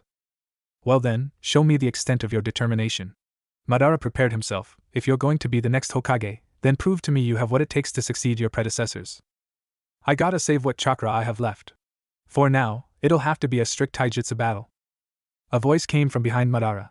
Before you make it seem that he's lost, you should remember to account for everything and everyone. Madara turned to see Naruto's clone lightly pressing a kunai against him. He smirked slightly. Oh, I haven't forgotten you, if that's what you were implying. Naruto's clone smirked too. I would hope not. 'Cause unlike my friend over there, I'm not low on chakra quite yet. Oh? Is that so? Then this won't be a disappointment after all. The clone jumped back just as wooden spikes shot up from the ground, all aiming to impale it. It's gonna take a lot more than that to get rid of me. Madara turned to face the copy. I have no doubt about that. I wouldn't expect anything less. Then you should also know not to turn your back on your enemy. Madara whipped around to find Naruto flying towards him, fist cocked back, ready to strike. Madara ducked just as Naruto swung his arm forward and aimed a punch upward and connected with his chest. Naruto gasped in pain but then smiled as he poofed into a log. Substitution? Clever. Simple yet effective. Madara outwardly thought. He looked around for the real one, but noticed that the clone was missing as well. He looked to his right, then his left, then up. He saw Naruto plummeting from above, ready to strike with a kunai. He crouched and started making hand signs. However, he was stopped short when he felt the ground beneath him begin to crack. Just as he looked down, the real Naruto emerged from the ground and landed an uppercut to his jaw. Madara tried to resist, but the force of the punch was too strong. He was sent shooting into the air right at the awaiting Naruto copy. It then jammed the kunai into Madara's left shoulder, and pushed down as hard as it could. Once the kunai was well embedded into Madara's shoulder, the clone jumped away, which confused him. He then heard a faint fizzle. His eyes widened and looked to his left. There was a paper bomb attached to the kunai, and just when he had noticed, it exploded. The clone landed next to his creator and watched the scene unfold. When the smoke from the explosion cleared, half of Madara's body was missing, his upper body completely non-existent, while his lower body lay on the ground motionless after being knocked out of the sky. And now we wait, Naruto said to his clone. Yeah, but shouldn't we come up with another strategy once he revives himself? Good point. Alright, let's brainstorm. Madara was slowly putting himself back together. Little by little, his upper body was being restored. Finally, his head reformed and he snapped his eyes open. He slowly lifted himself off the ground and looked around. Now where could he be hiding this time? He pondered. Right behind you. Madara turned around to see Naruto standing a few feet behind him, arms crossed and staring at him. Am I addressing the real Naruto, or his clone? Madara asked. I'm the real one, he responded. I see. So then where is your clone hiding? He's not, came a voice from behind him once more. Madara looked over his shoulder to see the clone copying his creator's stance behind him as well. He turned his head back around to face the real Naruto again. Am I supposed to feel intimidated? Madara asked sarcastically. Are you? He asked in return. Madara looked between the two, wondering what they were planning. He smiled and faced the real Naruto again. Not in the slightest, was his response. Naruto smiled too. Good. I wouldn't want you to be. With that, he disappeared from view. Or to a normal person he had. But for Madara, he was able to slightly keep up with his movements thanks to the Rinnegan. Soon, however, he seemed to be moving twice as fast. Madara didn't seem fazed though.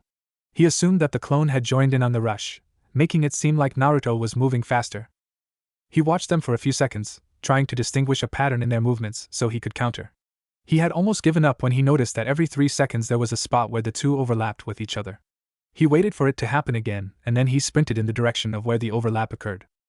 When another 3 seconds had gone by, he brought out his right arm and landed a haymaker on one of the speedy ninjas. The Naruto he hit winced in pain as Madara brought his arm forward and slamming him into the ground. It would seem you're the real one, he stated. Guilty as charged. You're fast, but you're still no match for my Rinnegan. No matter how fast you are, I'll still be able to see you. Naruto smirked. I know. And I was counting on that. What? Madara turned around behind him to see Naruto's clone creating a large Rasengan with its chakra arms. It lifted it over its back and got on all fours. Ready! It yelled. Madara turned back to face the real Naruto who was still smirking. Suddenly, 2 chakra arms sprouted from him and grabbed Madara. He was taken by surprise and the chakra arms began pushing him towards the giant blue sphere. The chakra arms kept picking up speed until it slammed Madara into the ball at full force. Rasenkyugen! Both Narutos shouted. Madara was continually being pushed into the sphere, while the sphere itself was trying to force him away. This stalemate caused Madara to continue to take massive amounts of damage. By that time, Madara had had enough. Almighty push! The clone and the Rasengan were pushed a fair distance away, while the chakra arm holding Madara disintegrated. He dropped to his feet and then to one knee for support. His body began recovering from the damage it just took. Oh no you don't! Naruto shouted while running towards Madara. Madara staggered to his feet, not fully recovered and prepared for Naruto's attack. From the way Naruto was moving, he planned to attack strictly with taijutsu. Naruto reached Madara and threw a few punches. Madara barely dodged them. Naruto threw a right hook, Madara blocked it. Naruto threw an uppercut, he leaned back to avoid it. He tried a roundhouse kick and Madara ducked under that. Naruto had him on the defensive, and that's exactly what he wanted. The recovery pace was much slower for Madara while he had to worry about avoiding Naruto's attacks. Madara decided that he had to go on the offensive if he wanted to change the pace. When Naruto made to kick him, he grabbed the side of his leg and tossed him over his shoulder. Naruto did a few flips in the air to make himself upright, and as soon as he landed, he was the one on the defensive. Madara was throwing a barrage of punches and kicks as fast as he could. But Naruto easily kept up with his attacks. He would dodge and weave between punches and block kicks with his arms and sometimes throw in a few counterpunches as well. They were deadlocked in a hand-to-hand standoff and no side seemed to show signs of letting up. Finally, they each exchanged a powerful fist bump that created a small shockwave around them and they separated. Both were panting now. Well Naruto, I didn't think it was possible for this body to get tired. But it seems you're full of surprises. Madara complimented. Yeah, well, just because you're tired doesn't mean you're finished. I highly doubt it would be that easy. While that is true, I feel as though this battle will be coming to a close soon. Who will be victorious, I don't know. But whosoever will is stronger will win this fight. That being said, Madara weaved through 3 hand signs, and when he finished, the ground started to rumble violently. Naruto was trying to keep his balance as best he could. When he looked up, his eyes widened and if possible, his skin turned pale under the shroud of Kurama's chakra. 3 giant meteors were headed straight for their position. One in the middle, and another on either side of it. Let's see if you can stop this. Heavenly Obstacle Quaking Star, ×3. Naruto didn't know what to do. He couldn't possibly stop all 3 of those by himself. Naruto, focus. I know you can't stop them on your own, but I can help. Turn into the replica of me and fire-tailed beast bombs at them until they break apart. Then pick off the small pieces from the destroyed meteors, Kurama suggested. Okay. Naruto focused and activated the Kyuubi's replica. He slammed his chakra arms into the ground and dug in his claws as deep as they would go. He started forming the tailed beast bomb as large as he could. Once it was big enough, he fired it at the meteor in the middle. However, he didn't stop there. He started forming the next one before the bomb even hit the first meteor. When the bomb finally hit and in a giant explosion, destroyed it. He fired off the next one at the meteor to the left of the now destroyed one and repeated the action for the final meteor. After destroying the final 2, he started firing repeated bombs, second after second, at the debris. Each bomb hit a piece of the destroyed meteors, destroying more fragments and turning them to smaller ones. This went on for about 5 minutes and Naruto was getting exhausted, and he was sure Kurama couldn't keep it up much longer either. Finally, it seemed like all the fragments had been destroyed and Naruto relaxed. You missed one, was all Madara said. Wah! Naruto, above you! Kurama shouted at him. Naruto looked up and saw a large chunk on one of the meteors headed right for him. There was no time to make a bomb to destroy it, and it collided with him. A giant boom could be heard from the impact, and it created a large dust cloud that covered the entire area. Sakura and Kakashi stared in horror, as it seemed that the meteor piece might have crushed Naruto. There was no movement in the dust cloud as far as they could tell. The entire alliance was now murmuring to each other, worried if Naruto was alright. Sakura dropped to her knees and tears began to fall from her eyes as she continued to stare at where the collision happened. No, Naruto, you can't, Sakura said. Sakura, Kakashi said as he put a hand on her shoulder. No, you promised you can't be gone. She started sobbing now. Naruto, please, Naruto, she shouted. Kakashi closed his eyes and turned his head away. Naruto. Madara stood motionless, staring at the scene in front of him. Is that really all it takes to finish you? Maybe you were a lot weaker than I made you out to be. You shut the hell up, came a voice from the dust cloud. Kakashi shot his head around and stared at the cloud. He focused his Sharingan as hard as he could for any sign of movement. The dust started to clear and he could see the outline of the Kyuubi replica. He shook Sakura's shoulder. Sakura, look, he told her. Sakura stopped sobbing and looked at the cloud that was starting to disappear. Her eyes widened and she smiled with relief. In front of them stood Naruto holding on to the giant piece of rock with his chakra arms. He was holding it above Kurama's back while he was bent over for support. Let me correct you. It's gonna take a lot more than this. He started to lift himself up, to finish me off, he shouted. So it would seem, Madara said. Araha! Naruto cried out as he lifted himself all the way to a standing position. Kurama's chakra look-alike let out a large roar as Naruto threw the giant rock at Madara. Madara stared at it unimpressed, and as it drew closer, all he said was, Almighty push. The giant meteor fragment stopped in its tracks and hovered a few inches from Madara's face. It then shot backwards away from him and into the air once more. However, it didn't go far, as a chakra arm punched right through it and straight for Madara. He jumped back to avoid it, and through the hole in the fragment, Naruto emerged in his regular tailed beast mode. He had an enraged expression on his face as he flew towards Madara at blinding speed. His fist was cocked back ready to punch. Madara got into a defensive stance, bracing for the impact. Madara! Naruto yelled as he shot his fist forward. Humph, was Madara's reply. Madara brought his arms into an X form as Naruto's fist made contact with them. The attack resulted in an ear-piercing booming sound and a crater to be created where the impact occurred. The two stared into the other's eyes. Naruto was glaring daggers and Madara's were calm. Madara smiled. You truly are something, Naruto Uzumaki. Naruto had a quizzical look on his face. What? Madara relaxed his arms and Naruto harmlessly dropped to the ground. The same quizzical look plastered to his face. That was the strongest attack I had left in my arsenal. And you handled it just as I had hoped. What are you saying? Naruto asked. I'm saying that you've bested every move I could possibly throw at you. Every move I could possibly throw at Hashirama. You've proved to me that you're just as strong as my old rival. And that's all I could ever ask for besides fighting him one more time. Naruto, will you grant me one last request? Sure. I want to have one final clash with you. Your strongest jutsu against one of my attacks. I have no reason to remain in this world if there are people like you who could stop me from taking it over. So I want to leave with one final attack from my newest rival. Madara said to him, offering his hand. Naruto stared at Madara's hand, then looked to his eyes. They were sincere and showed no signs of betrayal. Naruto smiled wide and took his hand with his own. They shook and then jumped apart. Naruto started to form his Raisin Shuriken. On his opposite side, Madara began to cover his hand with wood. It started to form into a drill, and it was covered in another 2 layers of wood. Madara's drill-like arm now began to spin rapidly. Come Naruto, this will be our final standoff, Madara said to him. All right. Here we go, he replied. The two dashed at each other at the same time, both smirking as they approached. You're really amazing, Kit. You managed to warm even the iciest heart this world has ever known. Your master would be proud, Kurama complimented.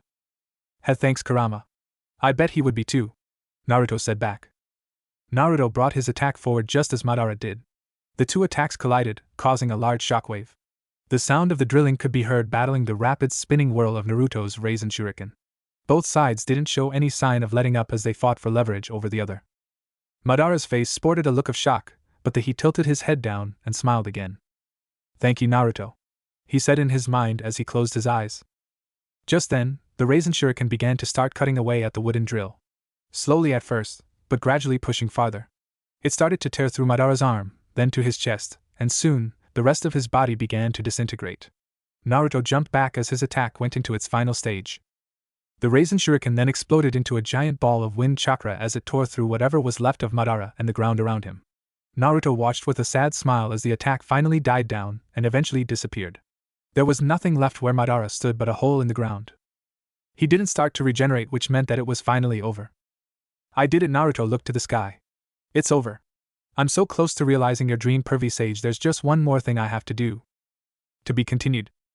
What if Naruto seals the Jubi in himself? Thanks for watching my video till the end. If you enjoyed this content, then do consider subscribing to my channel, and leave a like if you guys need the next part. Comment down, and thanks for watching the video, and see you guys in the next video.